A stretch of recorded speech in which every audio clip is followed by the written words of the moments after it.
In accordance with the Commonwealth of Massachusetts Executive Order suspending certain provisions of the open meeting law, we are conducting this meeting in a hybrid model, both virtually and in person.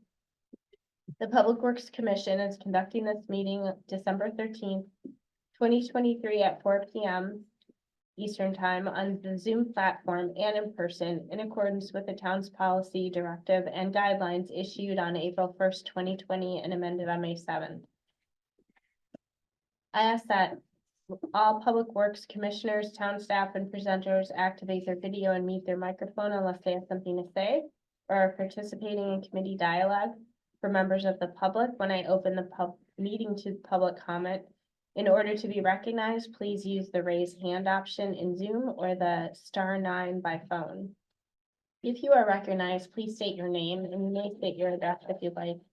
This meeting is being recorded and will be available for later viewing on the town's website. I, Andrea Solomon, hereby call this meeting to order. Should take a roll call, or not a roll call, but you know, okay. So we'll move right on to the review of approval and minutes from the November 8th, 2023 Public Works Commission meeting. Do you have any comments from the? You have to strike my name. I was not here. Okay.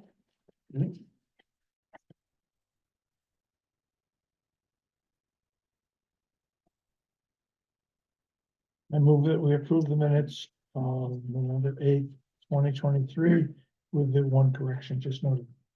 A second. Yeah, all in favor? Aye. Aye. Right, unanimous. Okay, so on to the review of the calendar. Did you wanna? Highlight anything? Let's see. Oh, Yeah, Oh. I think, yeah, maybe Andre, you want to sort of highlight that. I will Yeah. point out that we did get comments back, well, the planning board got comments back from the town council. So those will be available to us to read over before our next meeting, which we can discuss. I think the planning board is gonna meet to discuss those comments on January 30th. And then they'll have a public hearing on February 20th. So having our comments to them about the town council's review would be helpful if they could have that by January 30th, which we could do at our next meeting. Good. Sounds good. Was there anything else? No, I think other than that, there's just sort of the more routine, as I said, these are placeholders, and as things come up, we will modify it accordingly, but they provide a general sense of the lay of the land over the next few months. Okay. So on to our first discussion, possible action item. We have 80X Main Street Sewer Appeal. And we have Matt Seth. Matt Seppi, who's in the audience, yeah. Do you want to sit up here and? Sure. Can I sit here or? You can come on up here and you can. That's the hot seat there. Okay. there you go. Yeah. Thanks. Sorry about my attire. I was out working today. Yeah. So good afternoon. My name's Matt Seppi. I'm from EMS Development and here today with Paul Kirshen from Stamsky McNary's on the line via Zoom. And he'll probably jump in and help out a little bit. What I here today is been working with town staff on a proposed subdivision for the site. The site is made up of 2 parcels. Do we have the ability to call plans up, Alan, at all? Like the exhibits I Yeah, I submitted? want to see if I can find them. Okay. I will see what I can find. Yeah. we've all got that. Yeah, they Oh, you got have it, they the got it in the exhibits. Oh, packet. okay, Yeah, great. so that's Okay. kind of probably worth. So, we're here today because we've been working on a proposed subdivision for the site. The site consists of 2 parcels. There's one, 1053 Main Street that has an existing single-family home. It's been vacant at least for 10 years or so, maybe a little bit longer than that. Abutting that parcel to the right and behind is a parcel called 80X, and that is an undeveloped parcel. Combined, the 2 parcels are a little over a couple acres, about 2.2 acres. On the site, there is a paper road that was established back in 1899. And that paper road goes from Main Street out to Old Bridge Road. And then about halfway through the site, it diverts over and goes over to its Staffordshire Green. So Perfect, Alan, Yeah, so that gives you just the orientation of the location of what we're talking about. if you could potentially click to the next sheet in, we could just, There we go. yeah, that helps lay out Mhm. with a little bit, so you can see. This is the existing paper road that goes over to Staffordshire Green, goes from Main Street out to Old Ridge. And the parcel consists of that. I go back to that slide, that gives you the, Yeah, it shows the overall locus of it, yeah. So what we have been proposing to do was to just improve the existing paper road. And do single family lots that would be allowed by current zoning standards for different size frontage, whatever could lay out and work on the site. We started that initiative and been working with different town staff departments, and we've been to the planning board a few times to work through different type of layout options and concerns and questions that come up from the different departments, and we've made good progress in addressing most of those. Knowing the sewer rules and regulations that did allow for one connection that was for the existing house and then one connection for the ADX parcel, we have moved forward with a design that has on-site septic systems for each of the proposed lots that we would be developing. As required under mass law, I think it's chapter 4181U, we had to work with Board of Health to do all the required perk testing, show that the septic systems could fit on each of the individual lots and go to the commission. And they determined that there's no public health associated with septic systems being on the site, and they've gone ahead and approved those septic systems accordingly. All that being said, the site does have quite a bit of topography to it from this portion of the site back. Maybe if Alan, you have the ability to just click a couple slides forward, like right there's fine. Thank you. So you can see from the paper road working its way back to this part of the parcel where we would be having some of the individual lots. There is a steep topography there.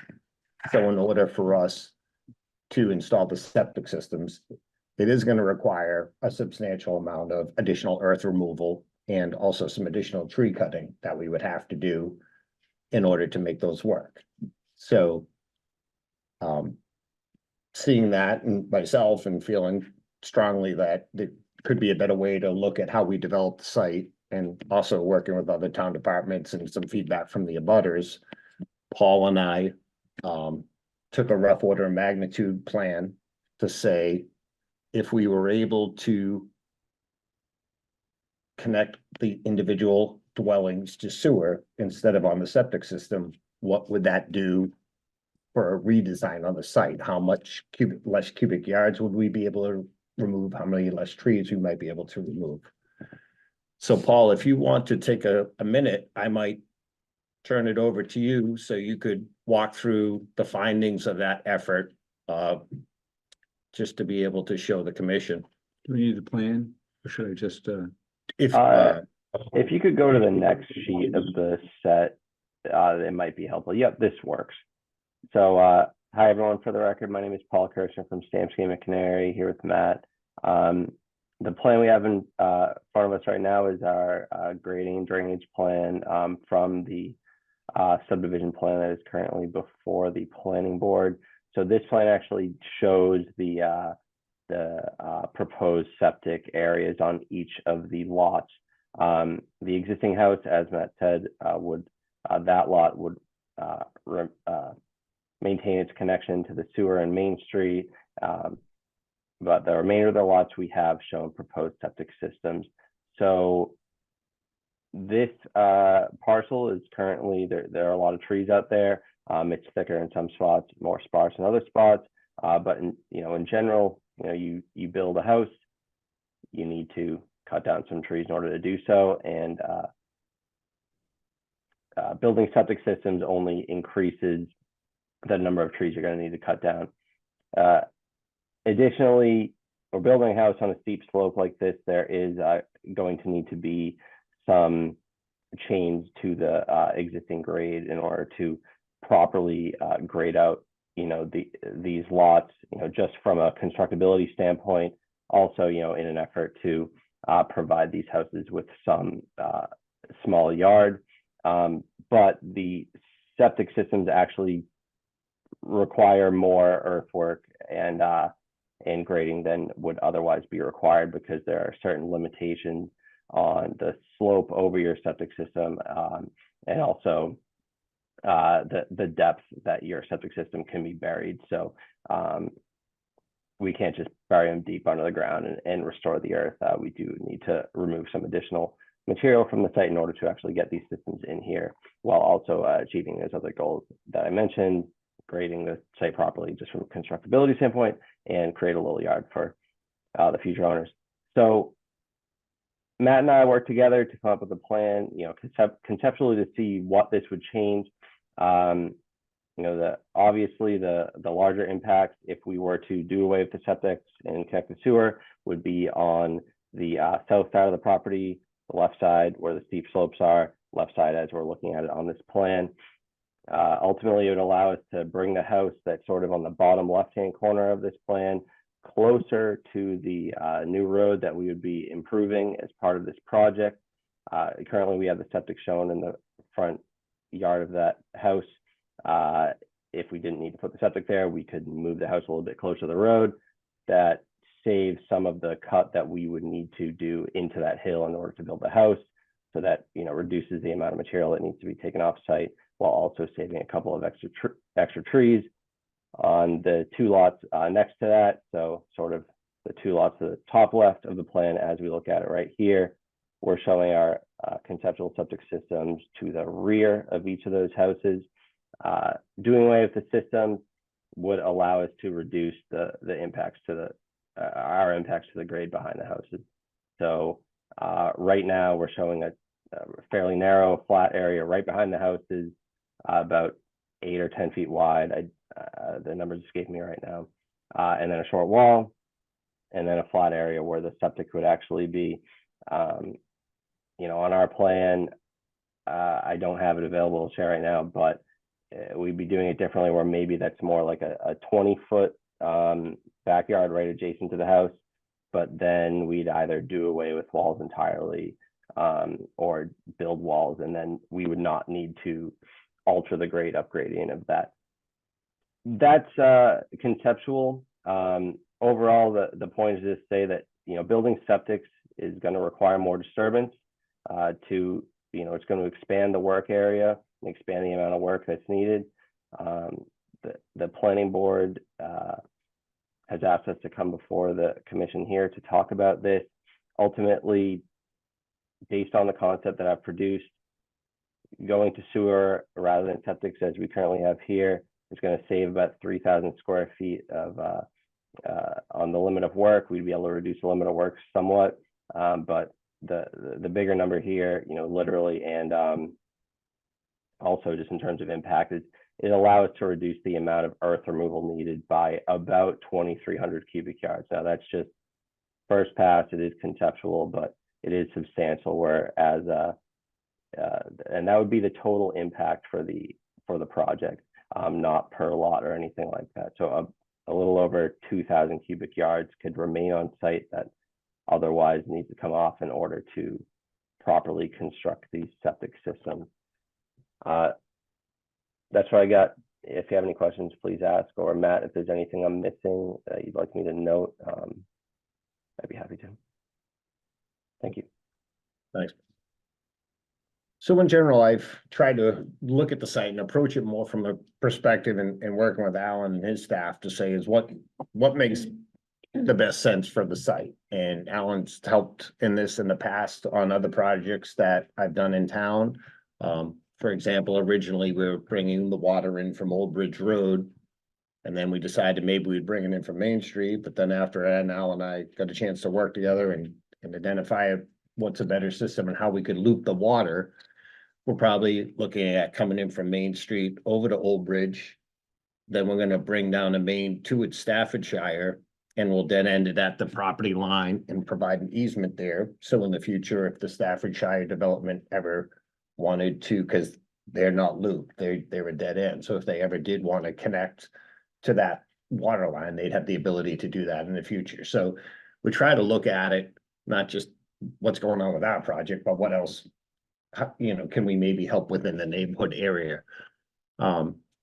Not sure about the redesign of the intersection right up the street here at the end of Old Bridge and Main Street, but maybe the fact that if we do the water from Main over to Old Bridge and we can isolate over that way and keep a loop going, that might help with the work that's going on at that intersection in the future. But overall, I feel pretty strongly, I think it would be something we would like to consider doing. I know it's a unique request where I'm asking to have sewer connections potentially granted for lots that aren't even approved yet. So I know it's a little bit of a delicate situation in that regard. But it does require a lot of redo on the engineering side if we did sewer instead of engineering. I mean, instead of doing septic system. So I would definitely, I'd be open to incurring the cost of redesigning these plans if we would have the ability to connect to the sewer. So your current plans though are for septic, because that, according to our rules and regulations, that's what you'd have to have. So That you're is set correct. for that. Okay. Yes. All right. Do you guys have any questions for Mr. Seppi? Oh, a lot. First of all, can you remind me, how many units are we talking about? Potential units are you talking about? And that you're asking for sewer connection? In total, it would be 5 single-family homes. Yeah, And there's currently 2 sewer connections that would be allowed, one for the existing single-family home that's there. yeah. One that would be allowed for the vacant parcel, which is ADX. So we would be asking for 3 additional sewer connections. And are those, Alan, maybe I don't understand, those through the 2 connections or? are we at- So I'm gonna show you on this plan, Yeah. you'll see, one lot is here. Yep, And that has sewer connection, frontage and a right for one connection. And this is one lot. And that has one right to a sewer connection. As frontage, it could connect for one residence. And what Matt is proposing is, in lieu of that, to, rather than use septic systems that he identified has already been Yeah, permitted, that there'd be a preference from the developer / immediate abutters Yeah. to have sewer connections to reduce impact on the site. That's the rollout. and this is unusual in a sense because, Yeah, let me explain that. We've never, and this is, there has been precedent dealing with the one connection, many. There's, I provided an example in the packet, so you could see sort of going back to 2005. This is different, that we've never had, it's sort of contrary to the entire idea of the regulation. When the CWMP, the Comprehensive Wastewater Master Plan, was developed, capacity was a premium. And hence, to expand into areas that didn't have sewer, there was a real interest in controlling growth, changing the neighborhood, but also in not taking capacity that's already been identified for existing. Originally, capacity was identified those existing needs, not to encourage or to support build out and development. That was not the primary tenet. This is the first time that someone's actually come to the commission saying, this is a conceptual subdivision, we can do this. But I think what Matt indicated, and I think to his, to understand the process, other departments or abutters aren't as familiar or involved with the capacity issue. So I think the ask was, well, go to the Public Works Commission, see if you can minimize or mitigate some impact by getting additional sewer connections.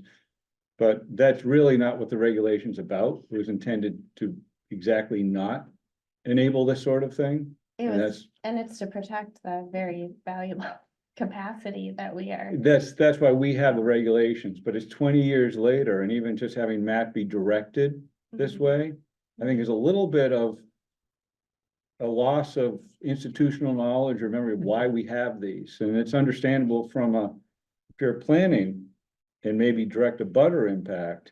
But remember, it's the same town and planning interests that want us to somehow accommodate ADUs and affordable housing and all those other constraints. And that's really what the commission has to manage, not just the one project. So understanding the constraints that we are already under that are getting harder and harder to manage.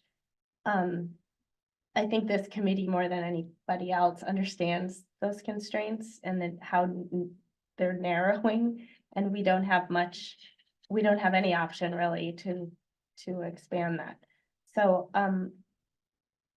so you talked about why a particular butter may or may not appreciate this, but what is the value for the town to allow this exception? Like, wouldn't we have everybody coming to us for this exception? Then, I mean, if we say yes to you, wouldn't we have to say yes to anyone who came before us? Yeah, part of the commission's interest when they review, and you've done some, interest to the town, this is one of the compelling arguments that would be made to try and make the case, they need a justification of what's the greater good is part, I think. Can you hold that thought for a moment? It's just for me for clarification. So let's say after the subdivision, you have then 4 parcels. Yeah, that's this, so you see that, So this at lot. that moment, if it's after a subdivision, it would still, all 4 together would still be qualifying only for one. correct, because the regulations were drafted as of 2004, they wanted to freeze the existing lots to say there was an allowance for one connection for every lot property that had area, frontage. yeah. But beyond that, there wasn't an allowance for future subdivision by design. And that's why the regulation was specifically to the date of adoption. So you can have a subdivision, you just have to have septic. Correct, that's the desire. Which sounds like, I mean, this is a nice plan for septic. And I will say planning was So- involved with some of these decisions when the regulations were adopted. They Yes, appreciated it. everybody was Yeah, involved, that's right. right? So It was just again, for me, it's just to catch up. So it means all subdivisions done since then are on sewer. No, are No. on septic, sorry, on septic. Or they could Or have they a come- packaged or they treatment come plant. here. Or, but there's been no subdivision that has been provided more connections for Than sewer one. than one. Since the Consumer, regulations were yeah. adopted. And we are not allowing 4 houses on one sewer connection. No, they are, part of our regulations they're crafted to each individual parcel requires a separate connection. They don't have a common sewer. If it was done as a PRD, like we have done in the past, then it's been it's been granted for a planned residential development in the past. It just hasn't been granted for subdivision, correct? And there's been allowances for the capacity of that Correct. too. So back, I don't know when that was, 2015. I worked with Al and his staff on a planned residential development that was a smaller road similar to this with 7 dwellings, but it wasn't under a subdivision regulation, it was done under planned residential development, and those were all. We went through a similar discussion like this, and in that particular case, those we all ended up doing on a septic system, but. I think there has been some planned residential developments where sewer capacity was granted, correct? It's the capacity of 1,000 gallons per day, and I think one of the subdivisions or a PRD that's. Would be relatable is the one on Old Bedford and Yeah. Bedford. Right. That's a hybrid, the capacity is such a premium. That the allowance was through a number of connections for, I think, 2 of the units or something like that, and the rest are on a septic system, so. I think to the point of what's the benefit to the town? Has always been considered as far as does it provide affordable housing and that sort of thing. What's the existing capacity issue? And there is no change other than Andre, what you had mentioned is it's finite and we're having 40 Bs and Yeah, affordable housing needs. There's a lot of pressure. And in this particular case, it's interesting to note that the design of the original regulations hasn't changed. the opportunity to have a septic system is a good, wastewater solution. That's the preferred, because this is new development. And again, the regulations want to accommodate for existing needs back in 2004. So just one comment to the question, why the planning board is pushing this over to us. I think the neighborhood, at least in the calls I was on listening to planning board meetings, the neighbors are super concerned about the trees, if I recount correctly. So one of the arguments you have is that saves significant amount of cutting trees out here. It definitely. How would- many trees? We know right now, at least 7 to 10 trees would be able to stay on the site and In not the be whole removed. subdivision? Yes. 7 to 10. And again, as Paul mentioned, I think the earth removal is definitely a concern also. We'll have the ability to reduce that by about 2,300 cubic yards. Can I ask a question, which is, it seems like you, Matt and Paul, you're very aware of the wastewater capacity constraints that the town faces. But my question to you is sort of, if I think of myself as a representative for the town and the town population, my neighbors, how would you advise us to go to them and argue for this proposal, that we should grant this variance? And I don't want you to take this the wrong way. I'm just trying to help, because that's the challenge we face, is recognizing the capacity constraints the town faces. How do we go to our neighbors and say, oh yeah, we granted this variance to this? Well, I think it's important too, just to piggyback on that this wouldn't be the last request we get. Yeah. So how do we say yes to you and no to everybody else? Or yes to you and yes to some people because they were nice? I mean, there's just the rules and regulations we should follow. And why do some people get to break them? Well, I think I would have to answer that by looking at it on a case by case basis, where if you came into a site and it was all flat and there wasn't a topography issue like this particular site has, then if I was the commission, maybe I would say septic systems probably work well here. You're gonna have to remove the regular amount of material you would have to do for a septic system, and there's no underlying requirement for us to look at anything different. But certain sites, like this particular one, I think because of its topography and also because of its proximity to the center, I mean, it's right. You can walk, it's within a half mile of the train station, so the abutters are close by in this particular case, and I think they would be a little bit more impacted by the work. But it would put the commission in a situation, I would agree, you'd have to look at it on a case by case basis if other ones were brought to the commission. But then case by case, now suddenly we're not following rules and regulations that were decided and discussed among many committees and boards in town 20 years ago. Now we're on a case by case basis. We're breaking it. It's not easy. I mean, but our constraints are really difficult. Mhm. Alan has asked for extensions for the last 5 years. And they, Yes. and Right. they've been telling us no. I keep So saying we're that. stuck with the 1,000,002 Yeah. is our capacity, and it's not going to get bigger. And we know affordable housing and other things are coming up our way. I'd like to think that we can make exceptions, but as Andrea points out, once we do that, we as a commission are in more difficult situations. So, go ahead. I didn't want to No, interrupt you. Just on that theme of capacity, so just where's this 40B project on Baker Avenue? Is this on a septic or is this on a sewer? They are proposing to go to sewer. And the That's a lot of 40B units. is because local rules and regulations have no standing. And we don't have a moratorium at this point. If there's a So they can moratorium. override and they put us kind of how many units on the sewer end?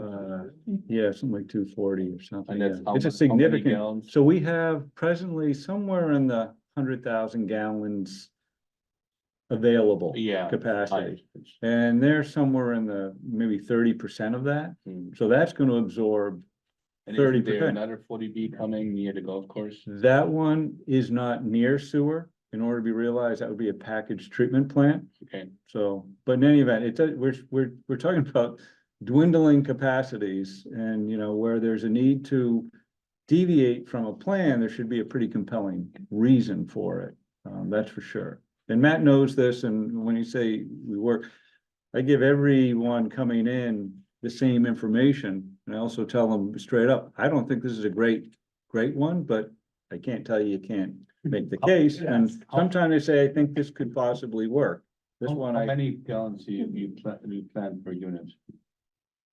For this, Yeah, generally, it's like if you. oh, look at- usually a typical single family house is somewhere, a 3-bedroom would be 330 gallons, for instance.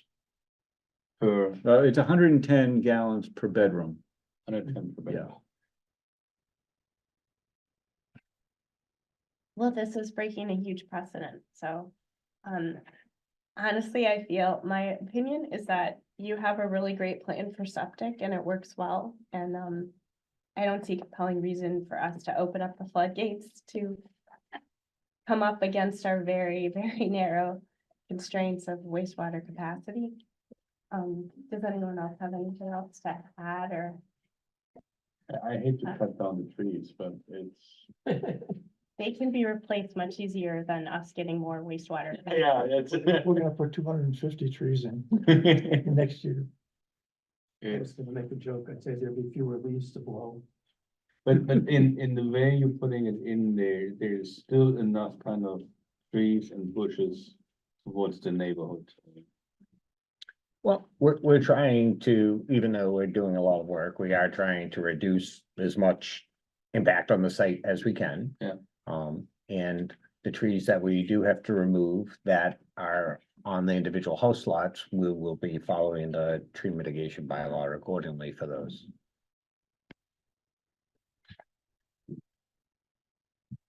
Any more questions? Okay, I'm gonna make a motion. Okay, So I move that we deny the request for more than one connection per parcel for the proposed definitive subdivision plan identified as 80X and 1053 Main Street. Second. A second. all in favor of Aye. that, also aye. Okay, unanimously tonight, sorry. You know, thanks for coming in. It's not easy for us. It's not easy for you. I understand the constraints and I appreciate everybody's time and looking at this, and we're all trying to balance off what's best for the town, the Yeah. neighborhoods, and deal with the constraints that we have to deal with. I'm sorry. Yeah, and we've had a huge focus on water, so we're all, I appreciate very it. much you, aware Paul. of that. Thank you. Yeah. Thanks, Paul. Thank you. Enjoy the rest of the evening. Thank you. Thank you. Thank you. So we'll move on to, stormwater utility. Yeah, let's see. Yeah, please, yeah, go ahead. I will say, I apologize. I tried to give a preamble. I don't know if, I know we had a forum recently and there was a lot of, you know, time dedicated to different water resources, and Minuteman Media Network was working with us to try and get this out so that if you were unable to attend, you could view it. And Jim volunteered that we had a technological glitch Yeah. just when we were getting into the stormwater, close to it. Yeah, it jumps to like 5 minutes. So Well, did it jump? Were you The able to see audio, anything? the audio and the Yeah. video was Yeah. we're- disconnected. So usually they say within a few weeks, they'll be able to Yeah. get it production ready. They turn around quickly Yeah, because of our that's good. request. So in a week or two, there will be the full version, but Okay. for the commission, we've given you primers on stormwater. Yeah. This was primer for everybody, so you have some, you know, kind of information coming in. What I want to do is just bring the team. We have Jerice Schwartz, who is, you know, with us. She's a consultant from Weston and Sampson. She's been working closely with our engineering division, Steve Dukran and Sal Ybarra, who's you guys have met. Jerice, you want to come up here? And, you know, when we have a presentation, I'll pull it up for you and I'll see. take the hot seat if you would. Sign there. Yeah. And I'm gonna see if I can't get this, Did you say your name again? Sure, Jeree Schwartz. Therese? It's like Maurice with a J, I would say, essentially. That's how it's spelled. Alright. I don't know if it's exactly pronounced that way. It's a tough one. helpful way to explain it. Let's see, I'm gonna try and share, Therese, you can just sort of give a little, as we're getting into this, you can start Yeah. your. Give a little background experience in stormwater. So they Yeah, know. yeah, thank you so much to everyone for having me here tonight. Yeah, no, I've been working with Weston Sampson, just had my 25-year anniversary, so Wow. did a lot of wastewater early on in my career, and then when the MS4 permit came back out in 2003, really transitioned more to kind of stormwater work, and in the last 5 years with the latest iteration of the permit, been full speed ahead with all stormwater work, so and with that, and with the MS4 permit, obviously, the need for stormwater utilities has gained a lot of traction with different communities. And so we've been focusing more on that lately and definitely seeing an uptake in that. And so, which is exciting. It's nice to see an emphasis on stormwater. So in our model of the forum, I'm gonna ask Therese to move through slides pretty quickly, and then we can go back to them, and we have some other slides depending on questions. But the idea is to allow the commission to understand a little bit more of the stormwater concept. And we're talking about an enterprise system or utility. And, you know, with that, sort of identifying the needs and possibly a framework for it. And that's what we want to talk about today, so. Yeah, absolutely. So some of the slides you're going to see here tonight, obviously are representative of what we did present in the forum with some added information for all of you to kind of weigh in on. But here's just kind of a map of the town's stormwater system, obviously a very extensive drainage infrastructure network, a lot of needs here that, you know, without a funding source, obviously, you know, trying to figure out condition assessment and rehabilitation needs going forward obviously presents a challenge. Traditionally, all the funding for stormwater has come through the general fund. Unfortunately, the existing funds that are available are not really currently adequately meeting the town's needs. And obviously, you know, you've heard a lot back in September. I think Sol and Steve came in, presented on the MS4 permit and the needs for compliance there. So obviously, again, that's a big driver here. And if we don't meet those requirements, there are fines for non-compliance. So just want to mention that as well. So, and I guess just going back one more quickly, Alan, on that, just the segue there is obviously there's been a lot of emphasis on the water and sewer systems. You have funding sources for those, able to move forward with improvements on those utilities, but obviously lacking on the stormwater side. Hence, we're calling stormwater the forgotten utility. So a lot of drivers at play with respect to stormwater, obviously localized flooding issues. Those are becoming more exacerbated as we're seeing the frequency of extreme storm events increasing. You've seen a lot. I think just this past summer, you had a few events that were considered 100-year events that typically you wouldn't see very frequently, but now are occurring on a more frequent basis. So you're seeing longer duration, higher intensity events. Coupled with aging and failing infrastructure, I think, you know, a lot about the condition of the stormwater system is unknown. But, you know, some of the systems I'm assuming could be up to 100 years old in some areas. So we want to move more to predictive maintenance to get a better handle on the condition of that infrastructure and, you know, implement improvements. And lastly, again, the permit, just want to say here that the permit obviously has been evolving since 2003. This permit's not going anywhere, been around for, you know, 20 years right now at this point. And we're seeing increased requirements with each iteration of the permit. So the first 2003 permit, you know, maybe had like 24 requirements or so. Then moving along to the 2016 permit, 200 plus requirements. And it's changing in terms of the needs that the funding needs that are needed to meet those requirements. You know, under the 2016 permit, a lot more focus on water quality monitoring, in-field sampling and analysis, maintaining the town's infrastructure. Therese, did you want to ask a I'm question? sorry, is this in Concord? Is this So- about Concord? Or So this is in- so the MS4 permit is a general permit that regulates discharges from the municipal separate storm sewer system. So this permit is applicable to Concord as well as about 250 other communities in Massachusetts Okay. and This is an throughout the United EPA, States. so MS4 is through Clean Water Act. EPA sets regulations, you know, that are national.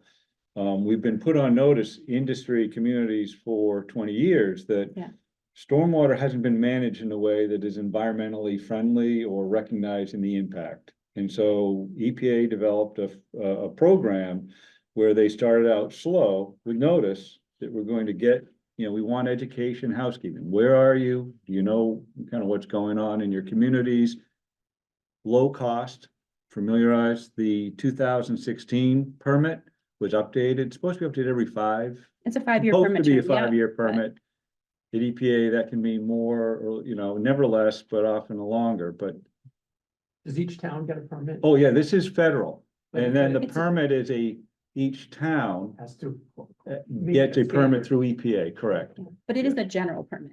So it's one permit that, 250 communities are covered under the same permit with the same Right, requirements, but we just, could get it in Bedford might not, or vice versa, right? They will have one as well. Same permit, general meaning same language. Yes.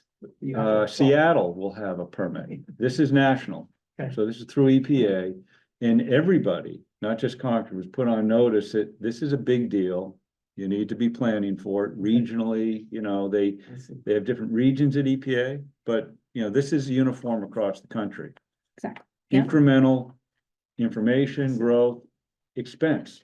With an understanding that ultimately, once you do the inventory water quality testing, that's to demonstrate what is the impact on the environment.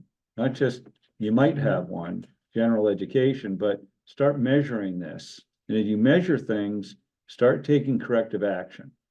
Really on the quality side of things, if interconnections with sanitary sewer, which could happen, separate them. But you do water quality testing to actually really understand what is the environmental impact. And so we have an environmental impact, and then we talk about climate, and we have just functionality of these. And they're both sort of coming together into where we're heading into the 2024. Right, permit. right. So we're, like Alan said, the current permit's expired, but the town's coverage under that permit has been administratively continued until we have a new permit. And there still are requirements under that permit that go out a certain number of years, at least another 5 years. And so the town's still working to meet those requirements, at least for the next foreseeable future. While we await this new draft permit that will come out for public comment. We just don't know exactly when it's coming, but the expectation is that there is going to be a greater emphasis on design and construction of stormwater treatment systems and improvements in that respect. And obviously, with design and construction, obviously comes a bigger dollar amount too for compliance as well. So we've been working with the town to put together what we call a 10-year kind of capital improvement plan that looks at kind of stormwater needs in town. And so this kind of just provides an overview of some of those items that we've been examining closer. Obviously, the permit compliance is going to be prescriptive. That's something that, you need to do in certain years, certain requirements need to be met as far as the budget goes. Looking at operation and maintenance and inspections, trying to get a better handle on the condition of your current system and folding that into the overall plan. Also looking at some of those operation and maintenance needs, the catch basin cleaning, street sweeping, that really need to be further enhanced to fully meet permit requirements going forward. I know you did a big culvert assessment, so obviously a lot came out of that in terms of recommendations. So trying to move toward implementing some of those recommended improvements and having the funding to be able to do that. Also just thinking about other drainage improvements and needs and flooding concerns and how those are getting addressed. You have a few watershed management plans for different receiving waters. Obviously, certain recommendations are coming out of those plans. It'd be nice to have funding to kind of move forward with those recommendations as well.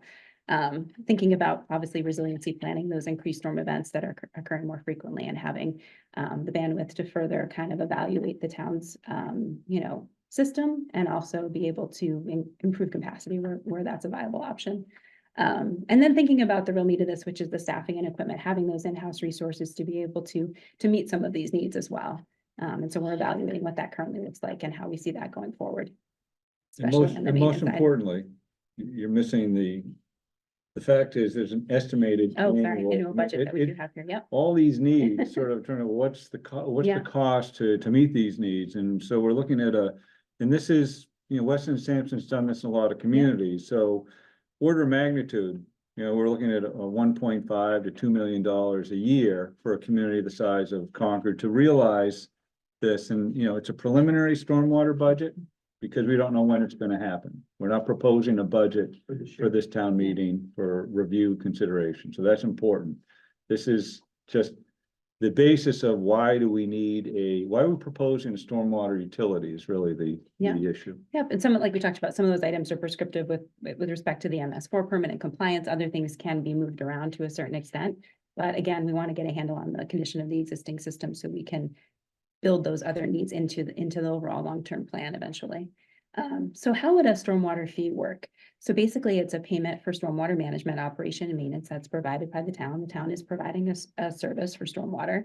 And it's basically collected from property owners based on that property's impact on the storm drain system. So that could be, for instance, the amount of impervious area, the amount of stormwater runoff that's going to be leaving a particular parcel and entering the town's drainage system. And also includes an assumed usage of sidewalks and roadways as well. So all of the revenue that's generated as part of the Stormwater Enterprise Fund goes to pay for stormwater management needs in town exclusively. So this is just kind of a picture of stormwater enterprise funds nationwide. Obviously, I think the Northeast has lagged behind a little bit, other parts of the country, surprisingly in that respect, but you can see that 22 right there on Massachusetts. So, and again, a lot of that has come about probably in the last 5 years or so with the MS4 permit gaining speed and that traction to meet those needs. And this just provides kind of an overview snapshot of the different communities that currently have stormwater enterprise funds in Massachusetts, but this doesn't list all of those other communities that are currently exploring an enterprise fund. So in terms of the fee structure, and that's what we wanted to kind of get into a little bit more tonight, but some communities move forward with a simple set fee structure. So that could just be a flat fee that's charged based on maybe the land use parcel type. So, small residential, single family property might pay a certain flat fee, and maybe a larger fee would be paid to, commercial industrial properties, and it would just be kind of more of a flat fee system. The other, maybe a little bit more equitable scenario would be the impervious area-based method. So that would be where you establish a common unit. So you look at what is the average impervious area associated with a single family residential property. And you set a rate to that ERU that you want to collect from that particular property. And you apply that over your non-residential, your large residential, so your commercial industrial properties, and they pay accordingly based on that ERU. And sometimes they might not pay exactly based on the ERU. We might look at more of a tiered rate structure. And there's different advantages to that as well. So different properties would be placed in different tiers and they'd pay the rate based on that tier. But again, it would still tie back to the ERU. And so we can show that too, based on these examples. Could you give is this an example of? Yeah, I so can't we- see the numbers. Yeah, Yeah, yeah. just I trying to get a apologize. There's a ballpark lot of, idea. there's a lot of numbers there, a lot of information. Mhm. So, but yeah, so Yeah. we've collected data and we're still kind of refining the data a little bit. So obviously this isn't completely set in stone, but wanted to give the commission kind of a picture of what fees might look like, what amount of revenue would be, obviously 1.52 million were the target revenue numbers that we've been working with. And so this first kind of option here provides an overview of parcel type, the number of parcels. And the first subset really is the smaller residential parcels. So those would be 3 family units or less. And so we have the number of parcels, and then we're looking at setting the flat rate or the ERU rate at 165. So all the smaller residential parcels would pay the same rate. And through that, we generate about $800,000. And then this next piece, in looking at the other residential, non-residential, we'd be applying the ERU rate. So for this example, for instance, we're looking at all the apartment complexes in town. There's like 35 complexes we're showing here. And there's a total impervious area associated with each of those apartment complexes. And we're dividing that by the average impervious area associated with a single family property to come up with the number of ERUs. And we set the ERU rate at $165. And so that shows the amount of fees that would be collected. So essentially under this scenario, these property owners, even though we've kind of lumped together the impervious area by land use type here, an apartment complex would pay exactly based on the amount of impervious area on their parcel, tied back to the ERU. That would be their fee. And overall, the non-residential, large residential would generate about $700,000 to reach our total revenue collection of 1.5 million. And so in this rate structure, it's very equitable among, I guess, as far as the non-residential, large residential, because everybody's paying exactly based on their impervious area. As far as this, the single family, the small residential, it's a little maybe less equitable because everybody is paying the same flat rate, but it does make it easy in terms of the billing process, right? Yeah, but just if I make the calculation correctly, ERU is kind of 5,500. Yes, square feet. that is correct. Yeah. Yeah. So, in residential, we have residential AA, A, B, C. C is the smallest, like 10,000 square feet. So more or less, this is 55% of the lot size that is suddenly charged. So, even if we have a lot of single family residential here in Concord, Concord has a lot of these large lots.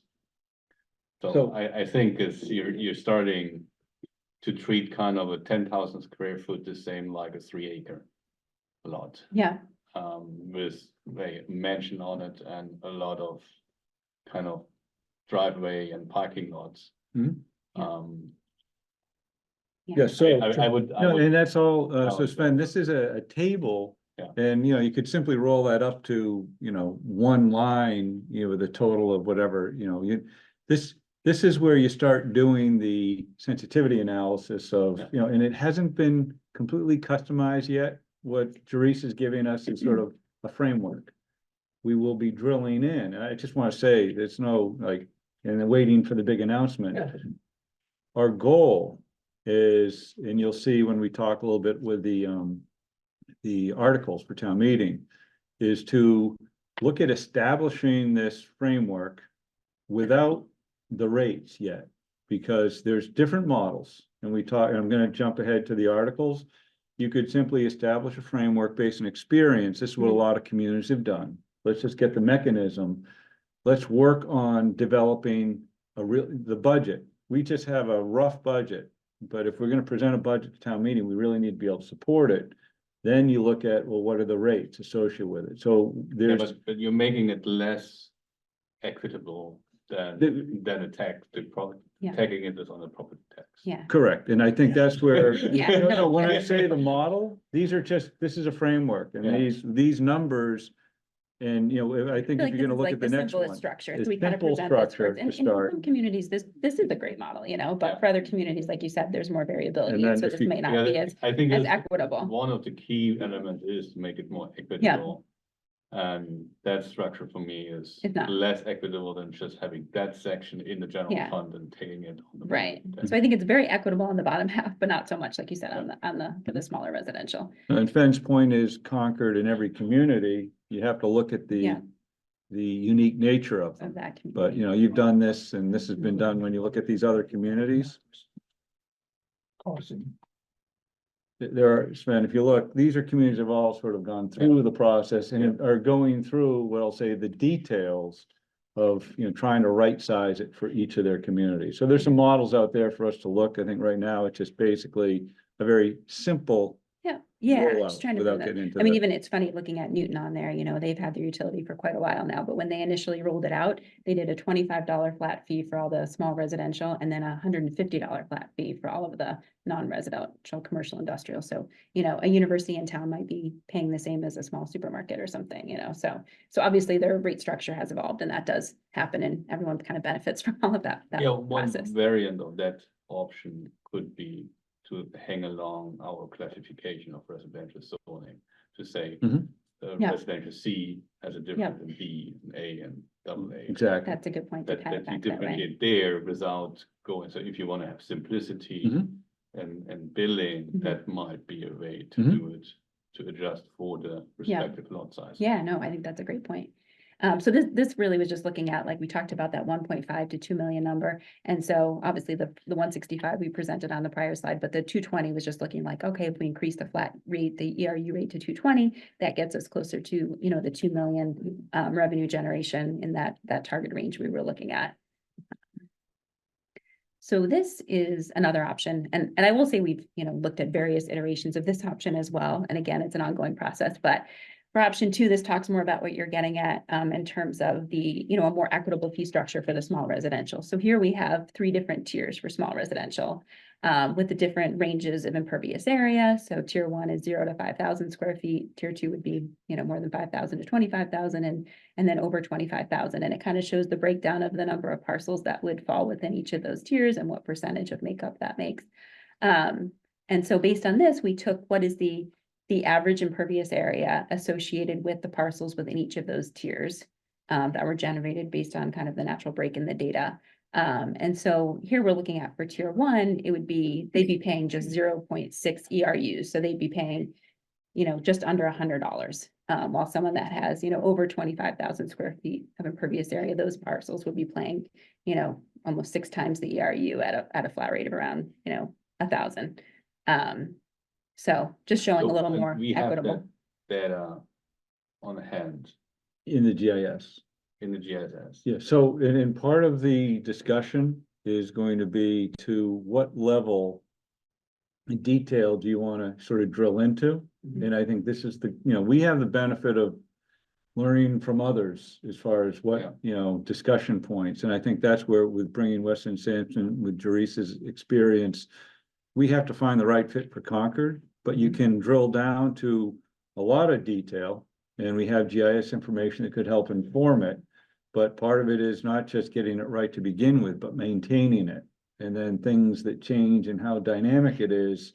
You know, the question is, what kind of structure do you need? And I think, you know, Yeah. Joyce, from your experience, maybe you can talk overarching some of the pros and cons of these things, just so we can start thinking Right, about it. right. It'd be helpful. Yeah, no, I think that's a good point. I mean, you don't want to spend so much of your budget that you're working to maintain the structure on an annual basis, that every time there's a change in impervious area, someone's gonna be, their fee is gonna be changing and need to be updated.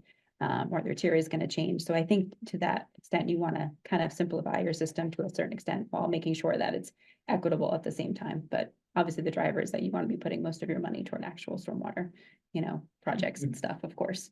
One question on that is, I'm sorry, the devil is always in the details. So tell me if I'm going to. No, we need that. Is We you appreciate have that. a lot of lots that have an easement on another lot, and it's typically for driveways.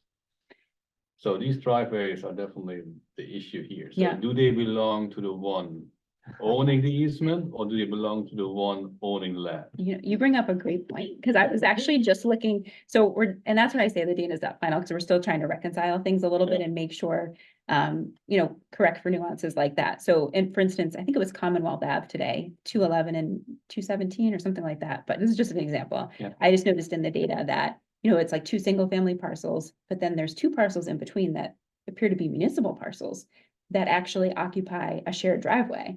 So it's kind of like, okay, you know, how does it get divided between the 2 parcels? And it was definitely something I was like, okay, we'll have to kind of discuss those nuances. But you're right. I mean, it's not, we're trying to work through those, but there's always going to be things that come up in questions like that. So how do you streamline that process? Because those are really good questions. You take the easement back. Yeah, I would love to. Bigger question, you can postpone the answer if you want, but that is, we're 4 residents here. And there's thousands more that need to be educated Yes. about why they're spending money Mhm. for this. Do you have a process, or is there a plan? Yes, so- A rollout plan for educating the community about? Yes, so what I'd like to do, I'm just gonna cut right to sort of. This is kind of some of the steps that we plan to take. And again, we're looking at models out there. And some models were. You put together a fund, an enterprise fund, you develop a budget. And you establish fees, and you go to town meeting, and you get it all approved. Yeah, exactly, and it's a high lift, Yeah. but in some areas, some communities, they may have done it. Mhm. And maybe they've done it without necessarily, successfully, but it's been done. Yep. It's not a model we think is the preferred one in Concord, but we shared that with the commission in the alternatives. So you can be aware it is an alternative. Another option, and it's just worth talking about, we'll go with this with the articles, is you can provide a very general sort of establish a fund and a very general next step and, establish a budget and rates at a subsequent town meeting. Sometimes people have a special town meeting depending on their need and schedule. So that's an alternative. And then a variation of that is don't be so generic, which is what, Weston Sampson gave us some model language that other communities have used. There was a model that we saw in Long Meadow, which was more detailed. So we could start framing it so people can get a better sense of what is it that you're really talking about? The casual observer seeing an article that just kind of vanilla, what does that mean? Long Meadow provided, definitions, a process, a rate structure, who's the authority in the community to establish rates. We believe, and this is part of the discussion today and for the community, is that if it becomes an enterprise fund, and if it's assets that are being managed primarily through public works, with our highway grounds doing the maintenance and our engineering doing assessment and design and improvements, it's much like the wastewater system and the drinking water system. We're kind of used to this. It's just a different utility. How we set the rates is a little bit different. And really what we're proposing at this point is that In Long Meadow, they deferred to the select board to be the rate setting authority. Well, we think in an ideal situation, it would really be Public Works would have the information and opportunity to set those rates. But the two-step process, to be clear, if it was something you folks were in support of, is to establish the framework, which doesn't have a budget and rates. But we want to make sure people are aware of the order of magnitude of things. That's what we're doing. We did it last week, we'll do it today, we'll do it before town meeting, but allow us between now and this time next year to have a public vetting of, here is a budget and rate structure that we'd like to propose for town meeting approval. So it would be 25. in 25. So that gives us time to iron out those details. And I think this concept, we even talked with council earlier, on this, is more of the normal approach, just based on the need for communities to get their head around the concept and then really drill into what is it that they need. And you saw the different communities. So that's kind of what's on the table for discussion. But those are the alternatives. All at once, two-step, whether it's a special town meeting or annual town meetings, and then with a two-step level of detail or not. And you're certainly in a two-step not going to provide a lot of detail on rates with step one. That's the detail of step two, if that helps. Yeah, my quick thoughts are, one, give people a ballpark idea of what the rates, because if you're, because my mind's spinning thinking, Mhm. oh, we're talking 10, you're gonna hit me for $10,000. Yeah. Or 102, I know. And But these are the things we'll start 165, talking about, right? exactly. If it's 165, I'm saying, deal with it. Yeah. I don't care. Yeah. It's like a Yeah. cost of a dinner. Yeah. It's not gonna change my life, but we have to. That's what we have to We have communicate. to, and that Mhm. it's two other things, that it's mandated, that we have no choice. We have to do this Mhm. by federal mandate. Mhm. And yeah, and Yep. that every town is doing it. Correct. So it's not just an option. Or they're waiting Well, we for have to the, pay for it somehow. Yes, and we have, Somehow. and we have to Right. pay for it. And a stormwater utility makes more sense Yeah, than the property tax sure. cut mark, to me at least. Yeah. I mean, I would, hopefully it makes sense to most people. Yeah. So if it more or less gets effective, I got 2025. So where do we get the money in between? okay, so I'm gonna go to a slide, because you know what, we have a bunch of slides and at the, risk of, Terry just had a quick Oh. question. you sure? It was Oh, just, yeah. thank you. Yeah. Speaking on my own behalf, Terry Ackman, I'm on the select board, but just speaking, on my own behalf. So, Alan and his team did a great, presentation last week on stormwater. It was well attended. I'm in favor of it. I agree with Jim. I think it's much more fair than property tax. What I don't understand is the definition of impervious surface Mhm. versus what Sven was talking about. Like, for example, I think I'm in, zone AA, but it's all woods and is not a paved driveway, it's gravel. So how Yeah. are you gonna go by, the total property size or by the driveway size? Well, I would say that's to be determined Right. and also be discussed, and I think everybody comes at it, and Therese, you've been here Yeah. in many communities, so kind of describe to the group what we can anticipate as far as, in every, you've talked to homeowners, businesses, we know we'd have to reach out to the commercial, this mechanism is a tool to look at institutions as well, which we have, Emerson Hospital, Yes. these are things that we talk about, equity. Yeah. It's really a little bit different than the taxes, man. It sort of allows you to focus I on, understand it. Yeah. Yeah. If you have a flat fee No, on no, it- residential, then it's the same effect. yeah. Or if the taxes would be even more scalable than that. So Mhm. that's only, I agree in concept. Yeah, right. I agree. in And we need to figure out the framework for us so we can answer everybody's question.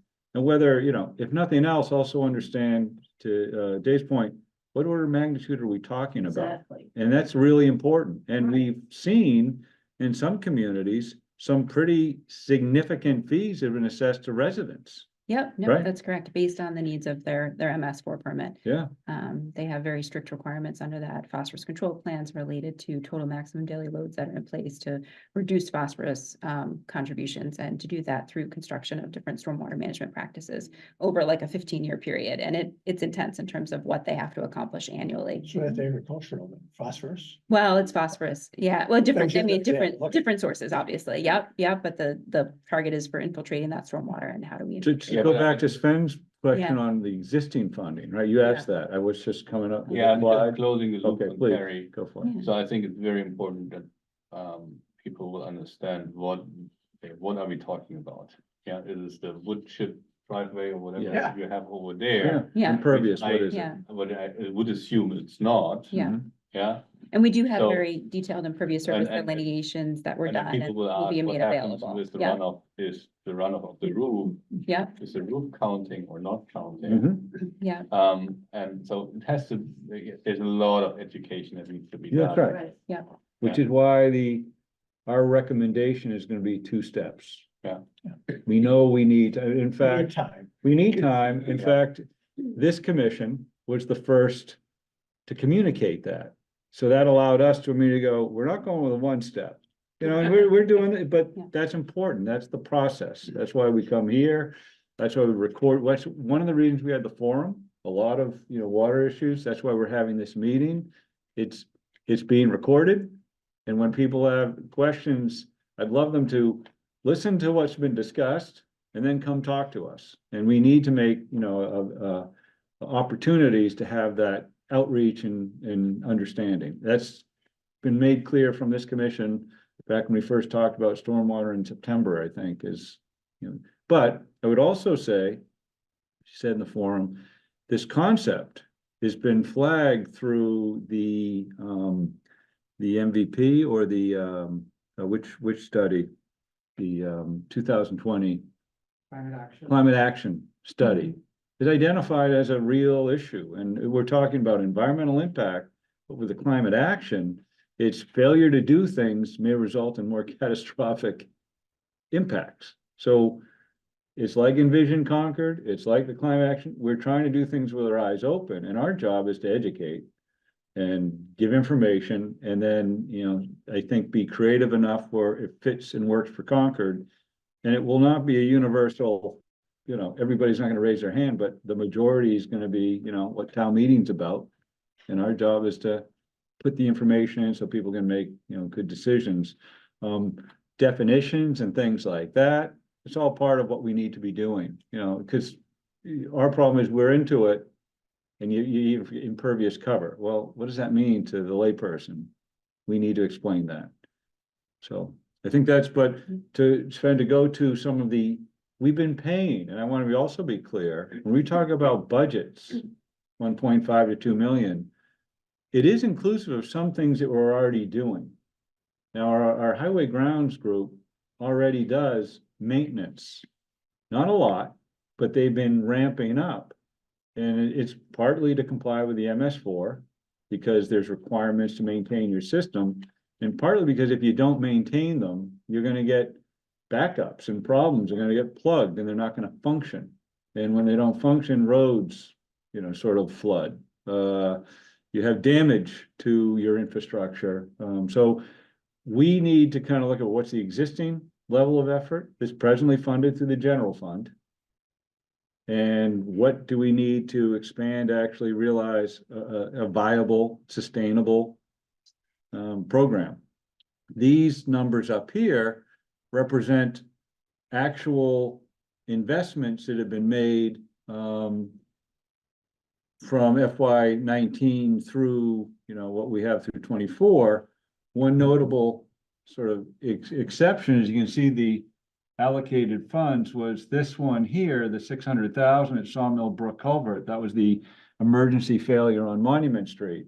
And again, if we had done it based on preventative work, it would have been a fraction of that cost. As usual. Yeah. So that's So- kind of the order of magnitude spend that we've been investing, but this year we went for funding, and I think we have, was it 50,000, Steve, for, It's there, it's there. Okay, there you go, see, okay, 50,000. And so, but there's also an understanding that if we don't spend it tomorrow, we're talking long-term. So everything we're doing is, Cool. yeah, we have to. So is there any danger for the next year? That's for permits? Because you said there's For this, compliance, that would be the dangers of the following: regulatory exposure. I don't think so. I think we're doing things, but also just trying to develop an enterprise or a fund is probably gonna be one of the things that a non-compliant community is gonna be told to do. If you're not looking Yeah. at this, you'll probably need to do this. So we're doing that. And we are doing a lot of maintenance with our existing stormwater systems, like cleaning out the sediment and the catch basins and doing, I think, Aaron, what do you do, a quarter of our catch basins? Is it the target. annual quarter? So every 4 years, we get to every catch basin, open it up, remove the material so it's functioning properly. So you have no concern that for fiscal year 25? Oh, no, we didn't ask for 50. We asked for, 400. yeah, Yeah. exactly. I know what you asked So for, the but con- I just want to, is there anything that needs to be flagged? Do you have any concern that there's not enough money there to get your compliance? If we are, Yeah, is table there? before, it was like 24 is the next review. So there's a gap. And there's not, there's a lot of needs, and we haven't gone through to prioritize where they're gonna be spent, other than we knew we were looking for somewhere in the $500,000 range. But Steve, you wanna offer anything on kind of your, It's all gonna happen, but let me, offer this. yeah, Steve Dukran, town engineer. yeah. Yes, thank you. So I think Sven is asking about the compliance, the MS4 compliance. Yeah. And we are addressing a permit that was started a couple of years ago, and it's expired, in fact, it's already expired. Yeah. And we were for the new permit. We have not been able to address all of the requirements. But we make a good faith attempt based on what we have for resources. And demonstrate every time we do an annual report that we are doing so. So we are always working towards meeting those requirements. And given, small budget like they've been giving us, it is helping us at least to look and to plan better and to do it in a stepwise fashion. If we had more money, we could try and get So, 100% compliance in the short term. so if you're not able, so that means we will be not in compliance of MS4 for the fraction, for significant piece, for how much of a whole will we show for not being in compliance? I couldn't put a percent, but I think based on my experience, I've worked with the MS4 permit since 2003. Yeah. And the way the EPA and the DEP look at this is as long as you are making a good attempt, they allow you to keep working, because there are some communities that are so far behind. We have demonstrated we have. been Yeah, working but towards- we had always put money behind. If I look at Yes. the numbers to fiscal year 23, the numbers support the statement that we did an effort. Yes, The numbers fiscal year 24 and 25 show literally no effort on our end. Some of it is the effort is what is already embedded Yeah, within embedded somewhere. the operation and maintenance. Yeah. This is the capital, so that's part of it. But we are not failing, but we're gonna fall behind, and that's really the risk. We are doing, I think, with our regular O and M, we're conforming what EPA would expect. We're meeting certain targets. What we're not doing is preparing for the next level of investigation, which is gonna be sources outside of our skill, just bringing in the equipment and the resources to do the cleaning in a way that hasn't been done. This is the cleaning of the pipes, not just the catch basins. They need jetters and, and TV equipment to do inspection, much like we do in sewer. That's what we're falling behind, Sven. We haven't been doing that. And that's to allow us to really capture the need. So is it a 1.5? Is it a 2? Is it 1.2? We don't have that data yet. That's the risk. There is what they call wet weather sampling, Mhm. and that's a huge effort. That is where this coming year, we'll make an attempt to do some, not having the funds, we couldn't do all of, would have been expected of us to do. But that, Well, I was gonna say, Steve, related to that too, I think like with the wet weather sampling, there's some flexibility, right? EPA is saying all the wet weather sampling needs to be done by year 10. But you don't really wanna leave all your wet weather sampling to year 10. So technically you're not, not behind if you haven't started it, but it's just wanting to chip away at it each year. So you're not, year 10 comes and you're, under that kind of pressure. so I think bottom line is, I don't think we are high risk of getting audited and fined at this point in time. I think we've shown that we are making, good strides towards getting 100% compliance, and we should. What would be a fine be if there would be a fine? We will find Oh, bonds. yeah, there was experience in Concord. I was in water sewer at the time, so I don't remember the details. But stormwater. However, we didn't have the one water concept back then. So, no, it was basically Concord's made an example. And, Concord had a good program, but they had a program, and when they came to say, well, let's see what you're actually doing, I think they saw the difference between what was sort of on the plan versus action. And I don't recall the specifics, Sven, but I know ultimately it's like a SEP where you end up having to spend money. You don't necessarily write a check to EPA. You have to make a commitment to do work of some sort. And I believe that's what was done.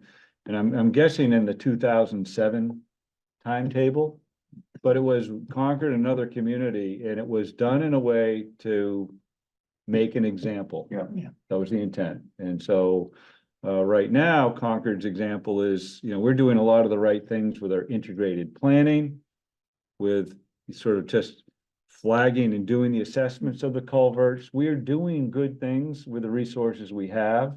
What we're not doing is chipping away at the real capital intensive needs. That's what we're kind of at risk of, that's what's being neglected. The compliance stuff, we realize we don't have a lot of flexibility. Remember, there's a compliance, then there's the function. The town cares about function. We care about function. And that's where we see the greatest risk right now. If we are deferring capital work, by the time we get to do it, it's probably gonna cost more. Yeah, well, I not mean, probably. that's- It is well, cost. That's the issue. Yeah. I think. Right. You So I think that was Yeah. just, again, it's some good questions. I think what I'd like to do, because there's no action item here. The action item is actually in the articles, just to kind of get a sense from the commission as far as I think it's probably, good. Any other questions, or I don't know if you want it from the audience, or if you want to go and see if there's anyone, I haven't looked on the, if anyone has any questions out in the, I'll stop sharing here, see if we can see who's out there. Don't see anybody other than staff, so. My suggestion Mhm. would be that we sponsor some kind of evening after the warrant is published, so that people know that there's an article about it, that we have an open session that people can come and ask questions about what is a stormwater utility and what do we think are possible ways to fund for that? And what would it mean to individuals? Because the people who are gonna come are gonna be the individuals in town. It won't be the commercial people. They'll be talking to Alan Mhm. and Therese. Yeah, So I think that would be very important to do before the hearings. and before town meeting. And I don't know when that is. Ellen has a Yeah, I calendar. did put the calendar in someplace, so there, yeah. let's wait until we get to that Yeah.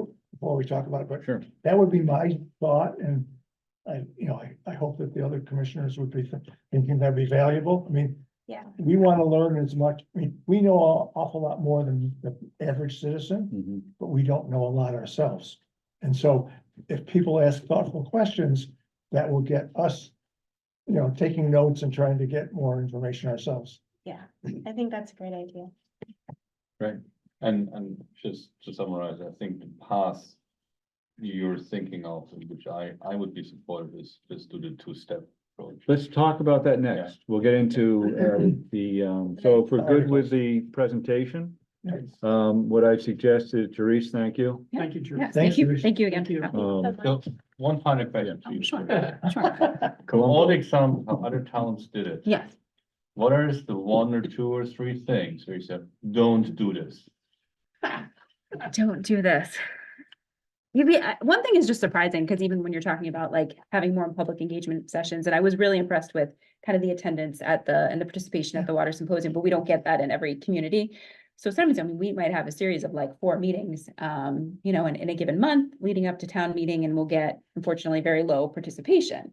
But then it's interesting, can still see it move forward on the town floor at town meeting, or on the floor at town meeting, but then after it gets rolled out and people actually see it on their bills, that's when the real work becomes, because they are gonna get a lot of phone calls, a lot of questions, and sometimes it's just, I just need an explanation of what is this, and it's no problem. Some people might be more, more concerning the fee, so from that perspective, so don't be surprised, I guess, even if we, but it could be different here in Concord from that perspective.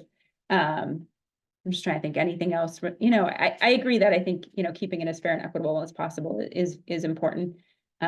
Especially as you're rolling it out. I think we have very detailed impervious surface delineation data. I think that goes a long way, because I think the goal, and so we were talking about this, is to do an impervious surface viewer, making that information available to the public, so they have questions, they can go on, they can see the delineation for their property and what that includes as well. So I think certain tools like that are definitely key, and showing, and basically too, like implementing projects that are important to the community. I mean, they want to see their money at work, focusing on things that are important to them too. So I think some of those, higher profile needs are important to focus on implementing too early on as well, addressing those. Thank you. So, Thank you. Thanks, Therese. Okay, Onward to draft town meeting. yeah, so it's kind of interesting, you'll recall, this is an annual sort of information to some degree. But in this case, we're looking for a little bit more from generally, I provided the annual town meeting calendar, so you can see the schedule of events. And where we are on this calendar, if you look, is I'll just let you know that as of Friday, December 15th, that's a due date for draft warrant articles. Mm-hmm. And so draft is where at least you get a placeholder in, I call it the meat cleaver stage of, sort of language. We did have a preview meeting where it's our interest to flag those things are non-routine, and that's what we're going to focus on today. In the preview meeting, it was just an introduction. There wasn't a back and forth or questions. It was simply, I went to the meeting. It was held on Saturday, the second, December 2nd. And just mentioned unusual, we were looking at this stormwater utility as a concept. I talked about a bond authorization for water treatment to the tune of $50 million. Those are the two high-level items that we just want to put out there so people could start paying attention. What we provide on Friday, and if you look at the memorandum, it's in essence, what is non-routine, a little bit more meat to that. And so I provide in the packet those things that we want to, the Public Works Commission to highlight on, to be aware that this is a little bit different. And then there's routine articles, and I'm still working with the town manager's office and council on who actually sponsors what. Sometimes with the spending, it's going to go through the select board or FinCom. But regardless, Public Works is going to be impacted by specifically these items, and maybe some others that I haven't had a chance to digest yet. but we'll find out what's submitted as far as draft on Friday. I would say if we want to just talk kind of generally on the stormwater first, just to keep it, because we have this conversation. Mhm. I've talked about, if you had a chance to read the 3 different alternatives and why we presented them, just because that's what the universe seems to have given, provided. So we're not repeating, recreating the wheel. But I think with staff and working, talking with the town manager's office and even, council, staff are starting to lean in a certain direction, but partly also from the guidance we've gotten from you, what we're hearing. But I don't know if you have specific questions on, and we can talk the three models. I'll start with the first one or the last one first, because I think I'm hearing a common sort of, interest or understanding. That's trying to get everything done in one town meeting, inclusive of a budget that we don't have well vetted, inclusive of a rate schedule that we would have between now and January, when's the final? 6th or something. 6th, to have a rate. I think that's unrealistic, 3rd, yeah. but I just want to make sure, I've got the understanding that that isn't a model that you folks are going to be advocating for. Is not. Yeah. Yeah, that's what that's right. Yeah. No question. So now we would go to the 2-step, and there's an option there. And one is the roll-up, very broad, high-level language, enabling, sort of legislation, local legislation to establish a fund. And then at a future town meeting, defend a budget and rate schedule, correct? That's sort of, and it's very broad. We know in Concord, people are going to want to know details even before. And so when we looked at that, we identified Long Meadow as something which was a little bit more meat on that bone when it came to they've passed this. It was a town meeting. It's a framework. And we read it. What I just call attention to is, other than their governance, which they don't have a Public Works Commission, it seemed to fit kind of, at least with some specificity, a process. And the most important part of that process, if we were to advance it, if you thought this was sound, would be to understand that the Public Works Commission would be, volunteering or proposing that they would be the rate setting authority. And I think there's reasons that I sort of explained why we think it makes sense. Obviously, if people have different opinions, that's what our hearings are all about.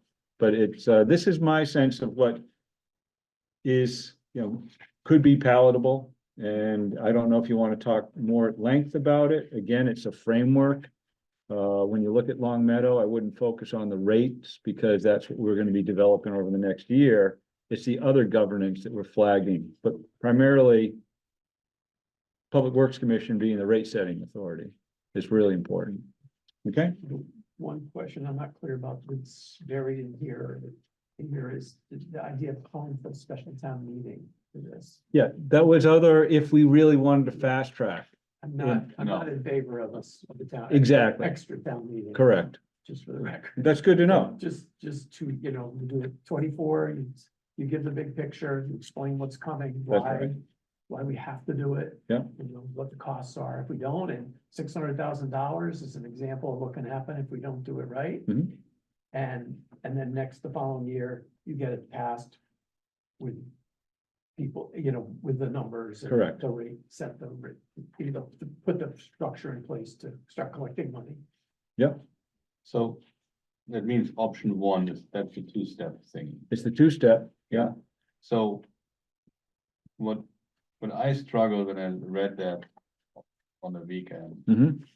is I read your explanation for option 1, which is very, very nicely written. It's a basic framework and so on, and collecting fees would not likely be occur until fiscal year 26. So the summary in option 1, that sentence is very Correct. clear. But then if I read the wording of the article, Mhm. it's That's the abbreviated version, Yeah, very. but the very- article is what people are voting on. Yeah, They correct. Read in the warrant, so I Yeah, read the wording of the article and then I Yeah. read the executive summary. Mhm. And I have difficulties to reconcile the text of this one sentence that very nice, or two sentences, that very nicely summarize what you're doing. Mhm. With what I'm reading in the wording of the article and the executive summary. I'm sorry, say that again, so, So if I read here.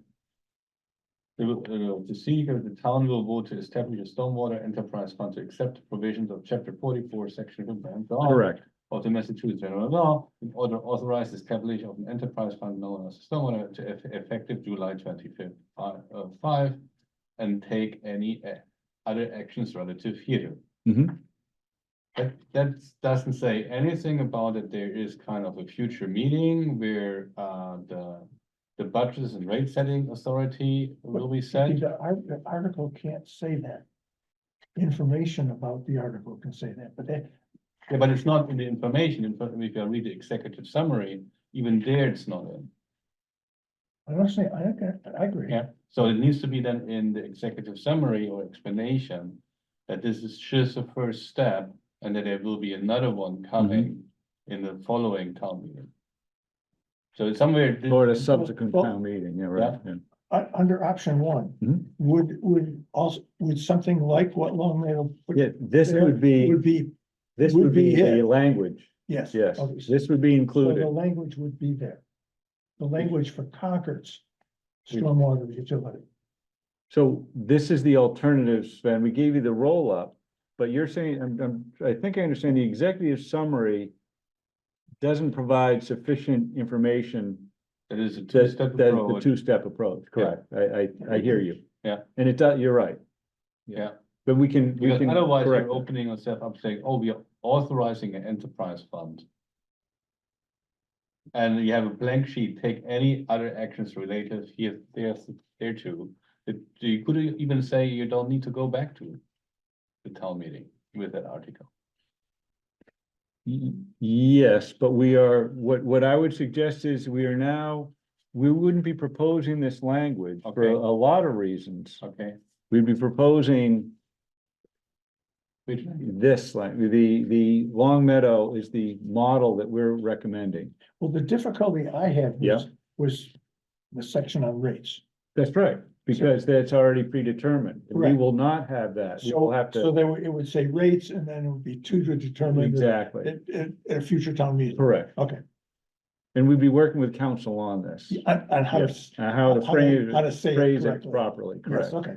But Sven, so you're right, we gave you the roll-up, but we wouldn't be proposing that. I'm hearing from the commission, I think you're right.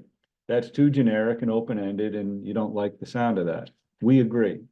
But that was a model, Therese, please, from other Yeah. community? Yeah, no, I Yeah. think that's a good point, though. Yeah. Because we are doing it as a two-step process, and I think Yeah. originally when we were generating this, we were kind of unsure. I think making that clarification. Yeah. Is critical, so we can definitely. add In, that. in the That's executive summary, Yeah. so people which can- is, Sven, the language would not be what you read. We'd be proposing language like this Yeah. with an executive summary expanded to identify what you're, to capture that it's a two-step. There will be a utility established. But since no rates have been established, there will be no charges to. There's no budget being Customers, proposed, yeah, or Until charge. a subsequent meeting. Correct. Provides the rates and they are approved by town meeting. And that needs to be clear in the executive summary. Yeah. Correct. Understood. And Sven, yeah, the focus is the framework gives more of some definitions, authority. And again, it's not verbatim. This is. This is, yeah, we would have to make some changes to this. We have to say Concord somewhere. Yeah. Yeah, the Public Works Commission versus the Select Board, for instance, for rate. And the way they format things is not the way That's our we council, format this that's too. right. So So we that's would why have to council change will help us all with sorts that. of things. Correct. But council did look at it, thought it looked pretty good.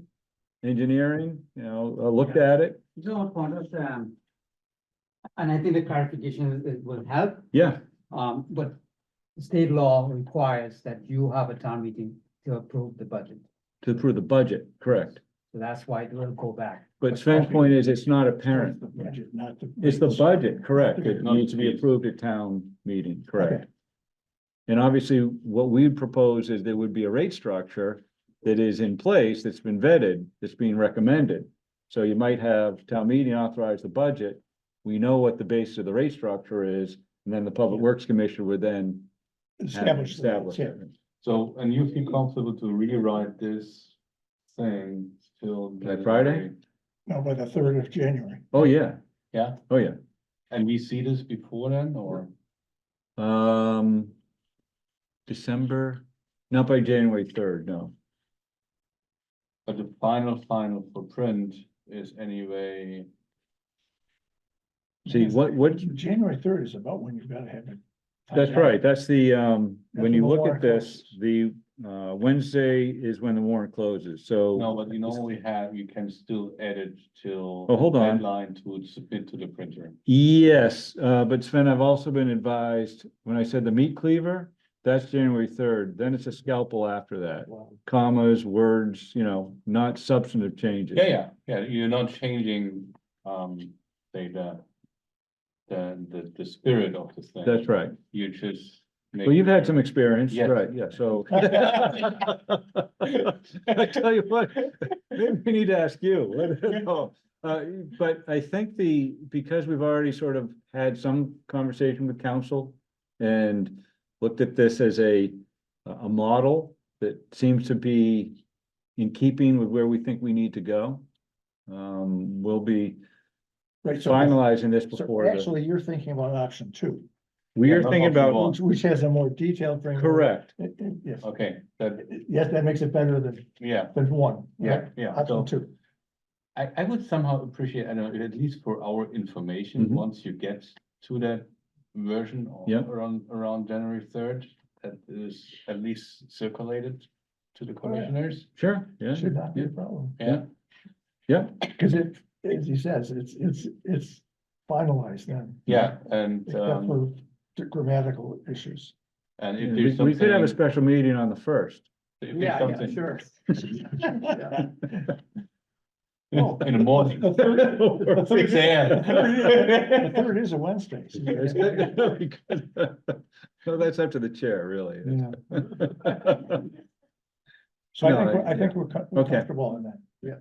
Okay, great. I'd also like to just highlight the water borrowing authorization. It's a significant, request. We did spend some time at the forum with the explanation, but I think it's in keeping with the capital plan that we shared with the commission.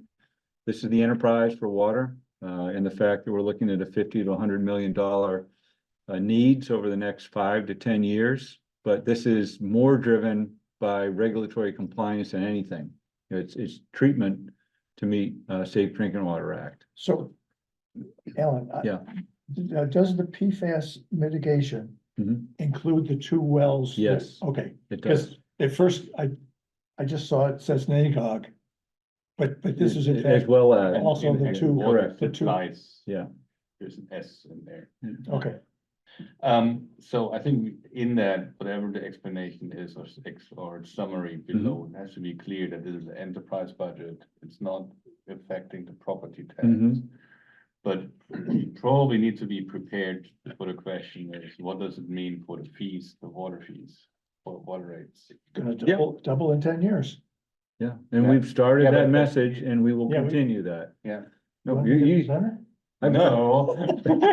I've heard you loud I and had a clear. hot seat and- last time around.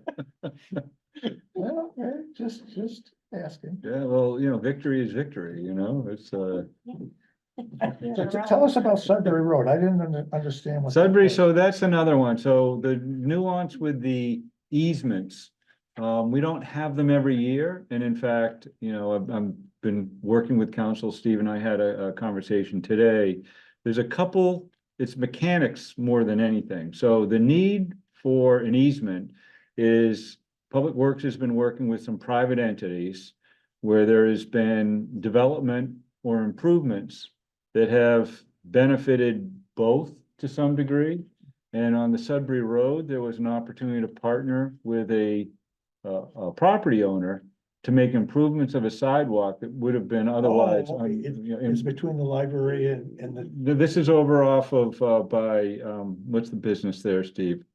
On Tomb Realty, it's near the tracks, so it's over the tracks. Over the track. over the tracks. By Crosby's in that area. Okay, And so there was an ability for them to participate, the town. okay, And so that's an area to establish the responsibility for future, for egress and future repair, maintenance, replacement, right, Steve? That's the, Okay. help, come on up. Let me make sure we get Yeah. everything on record here. Okay, So the butter was doing some improvements and they wanted the sidewalk improved, so they offered to pay for half of the cost for the improvements. And so the town paid the rest. It wasn't a lot of money, but in order for the sidewalk to lay out properly and avoid taking a tree, it ended up, a portion of it ended up being on their property. And therefore the town needed an easement to make it a public sidewalk. So it's been built and it's being used under a temporary easement of sorts. In order to get a permanent easement, it has to be accepted through town meeting. gotcha, okay. that's one of them. And then the other, So the other one is really the Concord Children's Center, the new one over on Virginia and Old Bedford Road.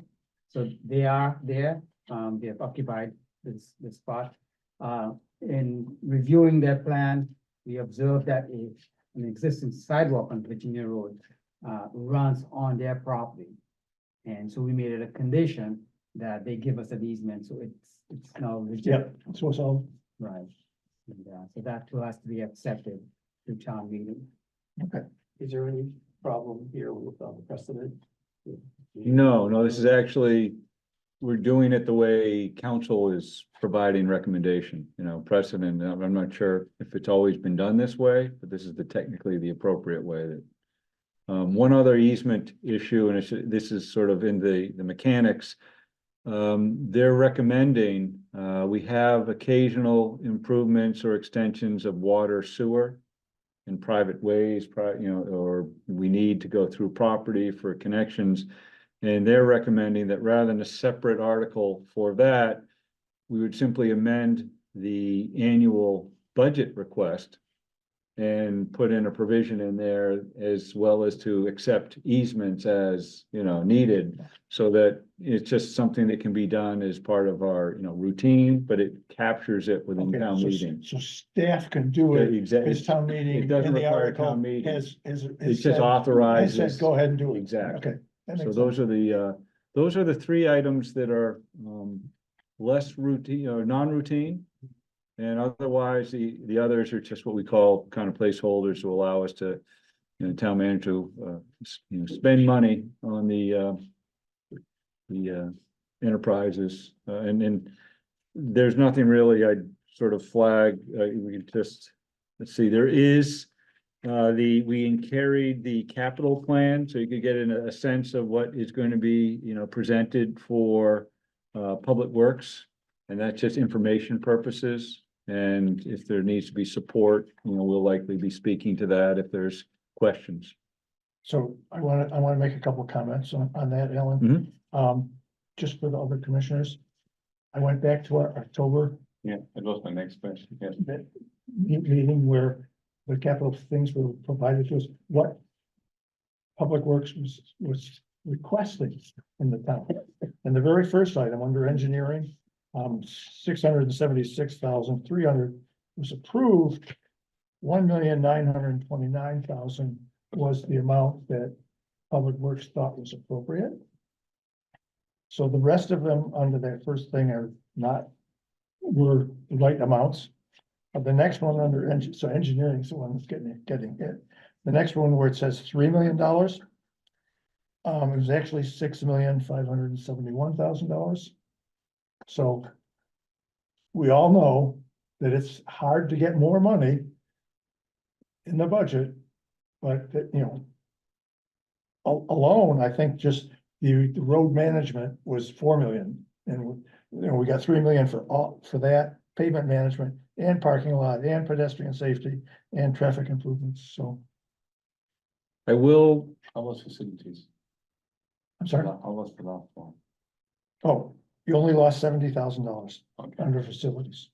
and I can tell you the town manager and the new finance director have really listened, and, you know, the commission has helped us make our case, and they're trying to get creative to figure out ways of possibly looking at a potential debt exclusion to allow sufficient funds so upfront, so we don't continue to fall behind. And they're talking, you know, they're aware of our need. So we've given them the information, but I can share, they're working hard to try and figure out, is there a way to do that where maybe you can get bond authorization for, you know, tens of millions of dollars that allows us to do a lot of things efficiently and economically, Yeah. and get caught up on our PCI, you know, so that's out there. And so we've done our job to kind of champion the need, and finance and town manager are working hard to see if they can't get creative there. So that's encouraging. But right now, that's not on the table, but I know they're working on it. Yeah. Will many of these articles be on the consent calendar? Yes, Okay. yeah, most of the the routine ones will be. Stormwater will definitely not be. Yeah. Which one? The stormwater. Stormwater And and 50 and million water And improvements. the water improvements will not be. Those are the two. Correct. Okay. And the easements, they may ask us a question, but as long as we've got information from, you know, Steve, you'll be good. from Steve, we should be able to handle that without a problem. That'd be easy. So we need a draft motion to go forward with these, annual town meeting articles. I can do that. I, David DeLong, hereby make a motion to recognize the non-routine draft annual meeting articles, which have been outlined in a memorandum submitted to the commission from the director dated December 8th, 2023, and to support the advancement of these articles as discussed with a specific recommendation to advance the proposed creation of a stormwater enterprise fund in a framework that aligns with the Long Meadow model, which was also included in said memorandum. Second. All in favor? Aye. Aye. Unanimous. All right, Okay. so move on to the Warner's Pond Task Yeah, Force. Andrea, I don't know if you just want to take the lead or if you want me to give any, it's, I mean, all I know Yeah. really is that they want someone on their task force Yeah. from the commission. it's so the NRC has worked hard to try and identify the needs. Jerice, thank you very much. Appreciate it. Thank you. Yeah. And they've had public outreach, and this is an issue which has sort of broad community, interest. And they've pumped the brakes on something they were hoping to do at this town meeting. And with the understanding that they really want to get a better sense and more engagement from some other, key stakeholders, Public Works Commission being one of them. So Delia Kay, who's the director for the NRC, has sort of reached out. We will have Saul Ybarra, our engineer, Public Works engineer, who's sort of our resident stormwater guru, participating on the technical side. But there's also the general public, sort of addressing needs, interests, and they're looking to get in their task force charter support from a volunteer from Public Works Commission to attend these meetings and sort of report back to the rest of the commission. So I think the real gist is there somebody who is, interested in, participating and willing to sort of, do what you can, we know it's volunteer and they appreciate that. Do we know how often they meet or? No, I don't. Yeah, This is a draft. Yeah. Chart. Yeah, So It's a rather new, so I participated in some of the, or listened to some of the stuff. I was not active, just passive. And I think the background, as you probably all read with all the letters and comments on in the Concord Bridge is that there was, I think, about 1,000 signatures petition to at least stop put a hold on the demolition of the dam. That's right. One of the mitigation strategies, to remove the Yeah. dam. Yeah, that was, I think that was the original proposal. Yep, And, just take a step back and revisit what are the options. mhm, And, I heard at least about one additional option over and above the three that were so far proposed. So it's a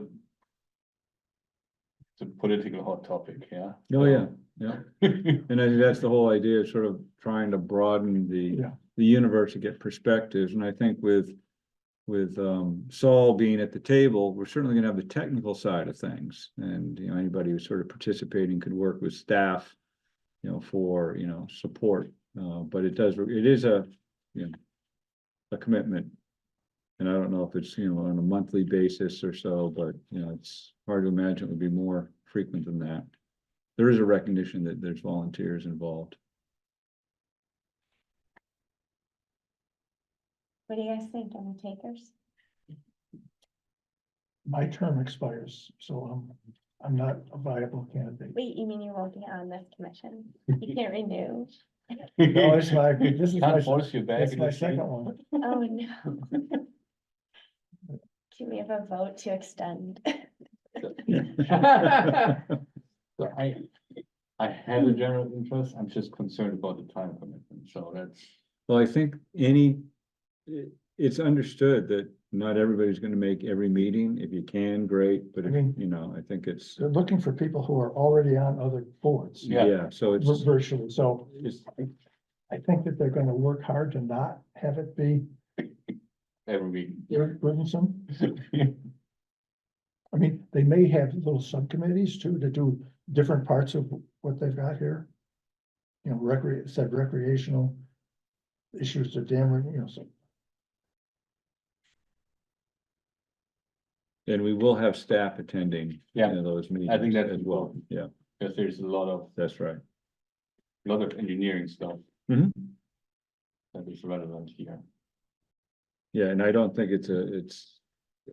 they're extending it because of the areas they think would have an interest. And Public Works does have an interest in knowing, you know, sort of where this is headed. Yeah, well, what because are you of, gonna do? know, the Yeah. Maintenance of Giroux Yep. is somewhat related and Yes. build out of that. Yes. The impacts on stormwater and flood mitigation and that sort of thing are part of it, you know, so I think it's important to understand there are practical aspects of this that Public Works needs to be aware of. So was Public Works redoing the dam? No, what Well, triggered this is, That was what, 2000? like 13 or something, 13, yeah, so there's no need, we just had it inspected. It's really just what the driver for this removal was the dredging Yes, yeah. alternative, and just the significant cost to dredge, and then a requirement to reassess. Yeah, Sorry, I can't take the lead. Right, so. I think people who aren't here should be volunteering. That's right, you were No. watching, were you? And normally I sit there. Now, if Sven volunteers, you guys are gonna have to help him when he becomes chair, Yeah, okay? That's important. Yeah.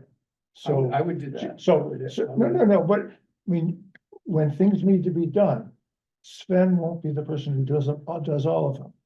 If he designates that you know, to help him, please say yes. You mean, with this work or work? Yeah, with this one, Yes, no, yes. not with Oh, that. Sure. Sure. I mean, because if it turns out that we're gonna be spending more time on the Yes. stormwater Yes. rates or Yeah. educating citizens or whatever, it can't all fall on him. Yes. I'll get off my, no, my no, hopes. that's a good Thank point. you. okay. 'Cause I- No, yeah, no, and that's a lot. that is important, Cause this task force will meet throughout next year. then, right?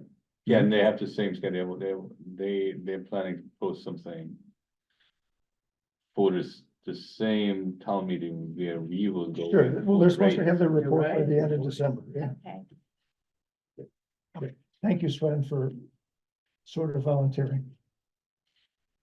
If you really, and if it ends up, it doesn't work with your schedule, if you do end Yeah. up, just let me know. I Okay. can Thank get you. going. I'm happy to do.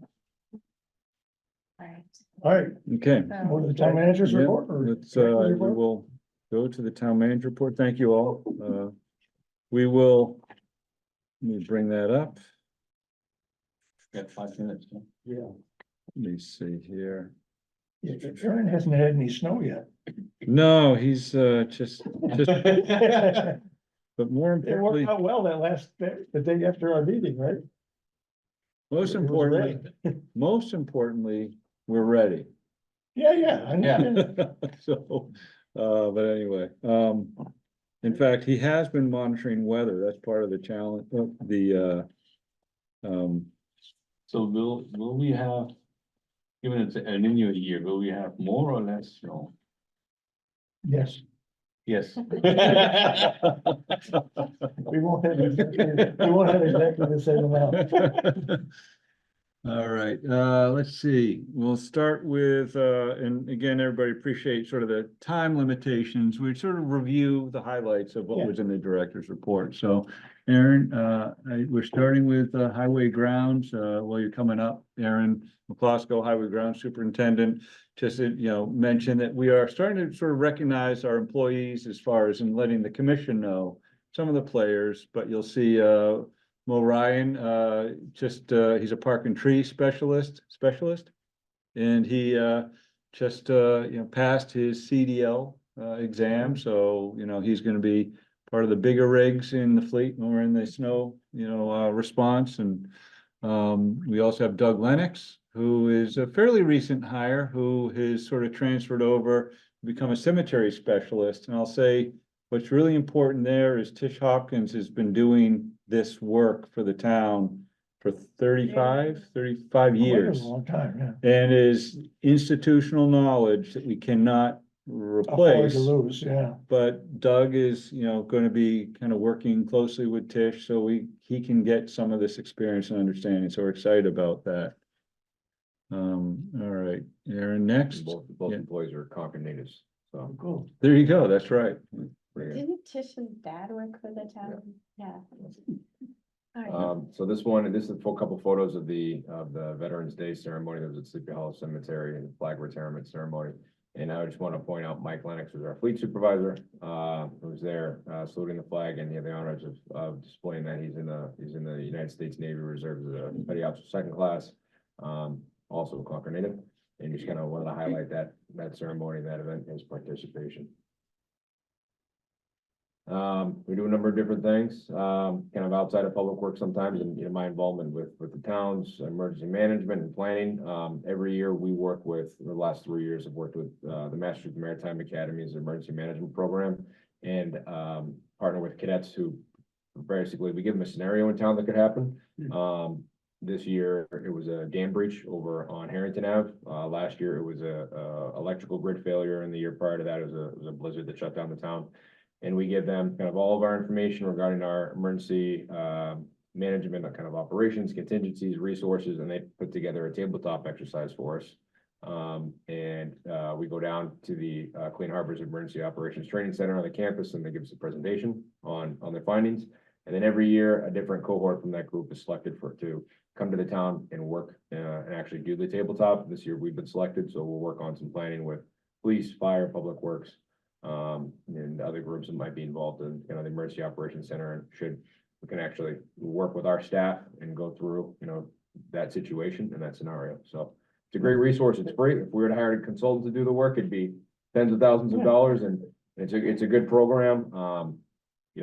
I'm a graduate of maritime, so obviously we try to keep a connection, and I'll note that Walter Latter is the assistant fire chief, and Jen Mills, who's our environmental health and safety manager, also maritime graduate. So we try to keep that connection, and we're one of the many municipalities that partner with this program to utilize this. We both get benefits from that, yeah. Yeah. I think that's great. So a couple photos. This is an example. The school department reached out to us. They had some flooding issues at the Alcott School playground. So we sent a crew over there and worked with Saul and engineering to kind of come up with an assessment of why the playground was flooding, what we could do for some drainage improvements. Unfortunately, the findings were that we have to do some, they needed to do some major improvements and upgrades, and we have to install a stormwater kind of drainage system, that Solid worked with, in designing. But based on the time of the year, the, amount of work that we would need to do in the area, we decided it is poor timing. And we're kind of deferred to sometime in the spring or summer when school's not in session to implement. So we ended up working with them to kind of put it back and re-mulch the area. This is a kind of example of school reaches out to us, we'll partner with them. We have a lot of resources in town, try to work collaboratively together on assisting them. They had some pretty significant flooding that would lead to some icing over and creating kind of an unsafe situation. So we'll look forward to working with them in the spring and hopefully can work to assist them further with their drainage repairs. On the left, the town received a Mass DOT grant for the installation of 2 radar feedback signs and school zone signs.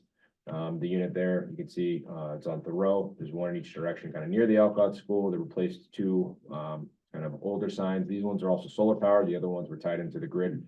So some new signs and the difference, well, new sign, new post, it's solar, different beacon, and then it also provides that radar feedback. So as a vehicle approaches a sign, it gives a speed feedback to the operator. And if it is exceeding the 20 miles per hour during the sped school zone, it'll flash. And if it's exceeding the 35 miles per hour, then or 30 miles per hour, whatever the normal speed is on that zone, it'll flash back at the car as well. Take a picture.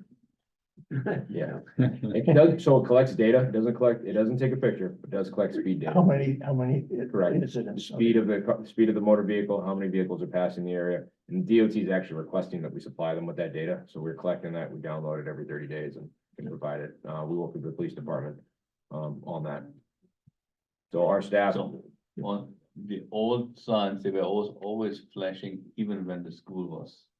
So those ones were kind of manually programmed. This is newer technology and you can kind of program Okay. in the days. It's not always perfect because Yeah, sometimes if there's a snow day or if there's an early release day, we don't know all the early release days. But usually, school vacation weeks, winter, spring, summertime, those should be programmed. Okay. Should you ever see that, feel free to call us and I will. we'll get the police department right over there. to I was program always it, so. driving my summer vacation. Yeah. Why is it? Still, slow down. I'm a German driver. Yeah, really. So we worked, this was I do have to thank CMLP. They were a huge help in this because this was fed from an underground service and they were able to assist us with tying that in. This is CMLP, the facilities group, highway and grounds, and engineering. Actually, there's concerns with the footing and the size. And so engineering, was a huge help with getting us the guidance and information we needed to make sure these were installed properly. Winter maintenance preparation, kind of 2 photos on the right. A lot of our winter maintenance, and I'll even say off-season equipment is stored off-site at the Walden Street compost facility. So it's just an example of, the heavy equipment and the work it takes to move everything here ahead of the winter season. So, All right, thank you. thank you, Aaron. Thank you. Steve, you want to come on up?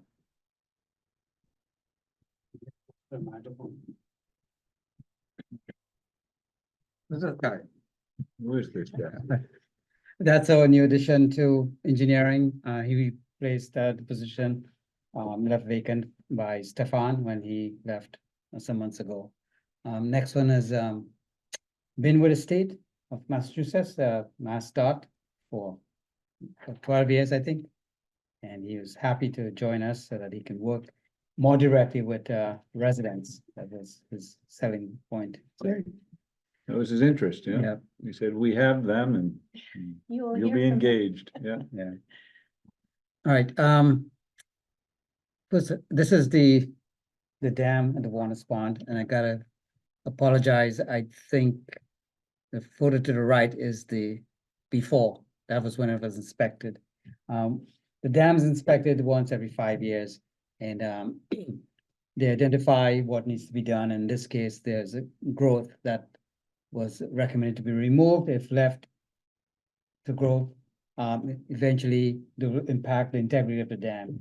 So with the help of the highway and grounds, they got a contractor to go in out there and remove all the growth.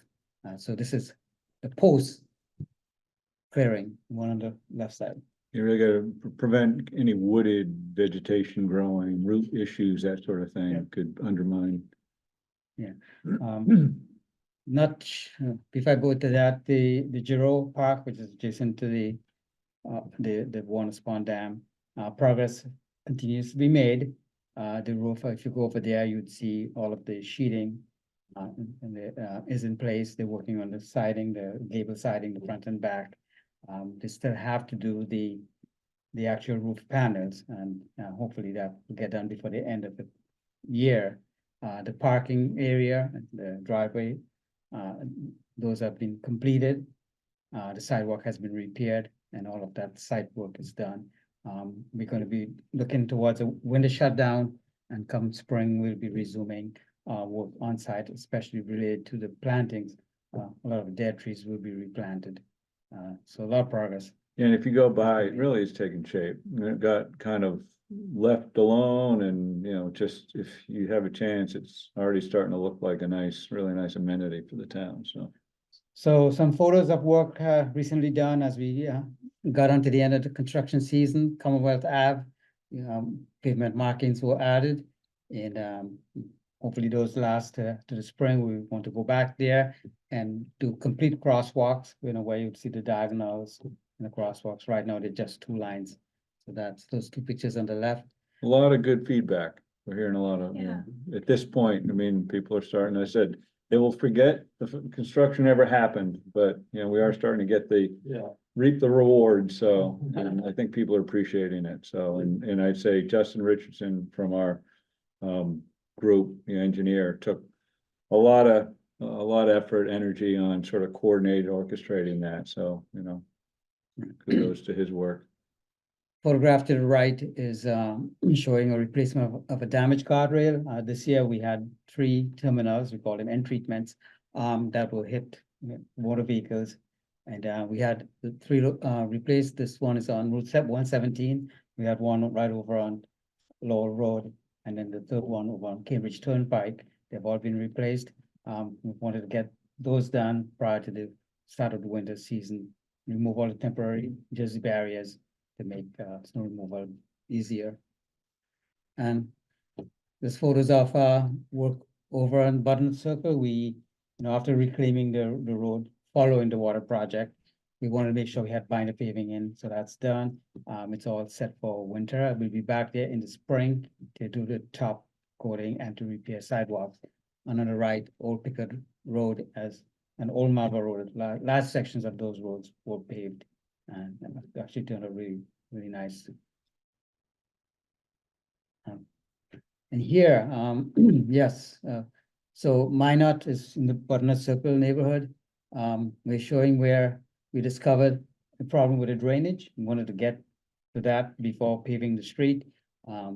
So we had a firm that did the inspection of the sewer and now the drain, and they found what's shown on the right there, a large root blockage. So the root was removed, and so flow was reestablished. This is the kind of things that we want to address more townwide, should we get the funds. So we're back to the stormwater utility. Yeah. Right. Right, so gonna water, so one other thing I wanted to mention, not Please, the transportation study. Yeah.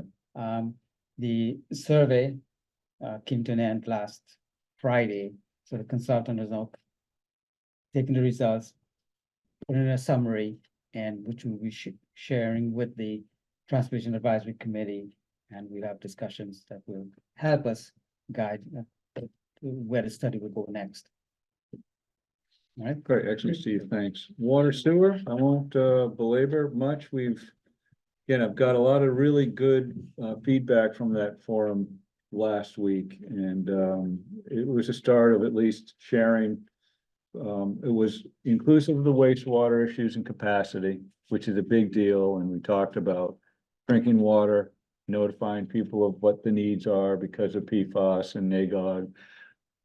And the stormwater, and we have a commitment working with a consultant. We're doing an integrated plan, which is unique and is Therese had mentioned, not many communities think about them all together. And I think she thought that was kind of exciting to hear a community that's actually starting to connect these dots. So we're proud of that, and it just becomes a venue of communicating and educating, so we'll continue with that. Some of the infrastructure, it's just always nice to see some, kind of the hands-on work, the size and scale of the pipes, and, these are, it's kind of, this is not your inch, 3/4 inch plumbing, this is much more involved, just the weight of the equipment they need to sort of maneuver around and fasten. And so our pump station crews take advantage of, in fact, we get through the peak demand period where all of our facilities, like your car running 24/7. Well, finally, we're able to slow some of these cars down, take them offline, do some service, inspect, improvements. So they're very busy right now when the facilities, they have the ability to manage them and do preventive maintenance. So a lot of effort going on that front. What is White Pond in the water system? It's not, is it a source of? It's a source of water. It's pumped. And then there's a transmission main that goes all the way to the Deaconess site across from the country club where it's treated. Oh, really? Yeah. Okay. So it's a well. It's a well. It's not White Pond. Oh, It's a White Pond. well. Sorry, yeah, thank you. It's called White Pond, but White Pond well. No, you're right. It's a good question. And it's also important as we start looking at PFAS mitigation, we'll also look at that too. Where do you combine sources into one facility versus smaller, facilities? So we'll be evaluating that, very soon. So in any event, I think that's the wrap up. Sorry to keep you a little bit late, but I think we got a lot accomplished. That's at least director's report. Oh, So and, yeah. Are there any other comments by us, the public, anyone? I don't think we have any public on. No, not today. It was a little, it was unusual. No shopping. Yes, it is the season, right? So, yeah. No, just us. Any comments from commissioners? I move we adjourn. Nope. A second. Oh, you have one. No. Oh, all in favor. All in favor. Aye. Aye. All right. Here. All right, thank you all.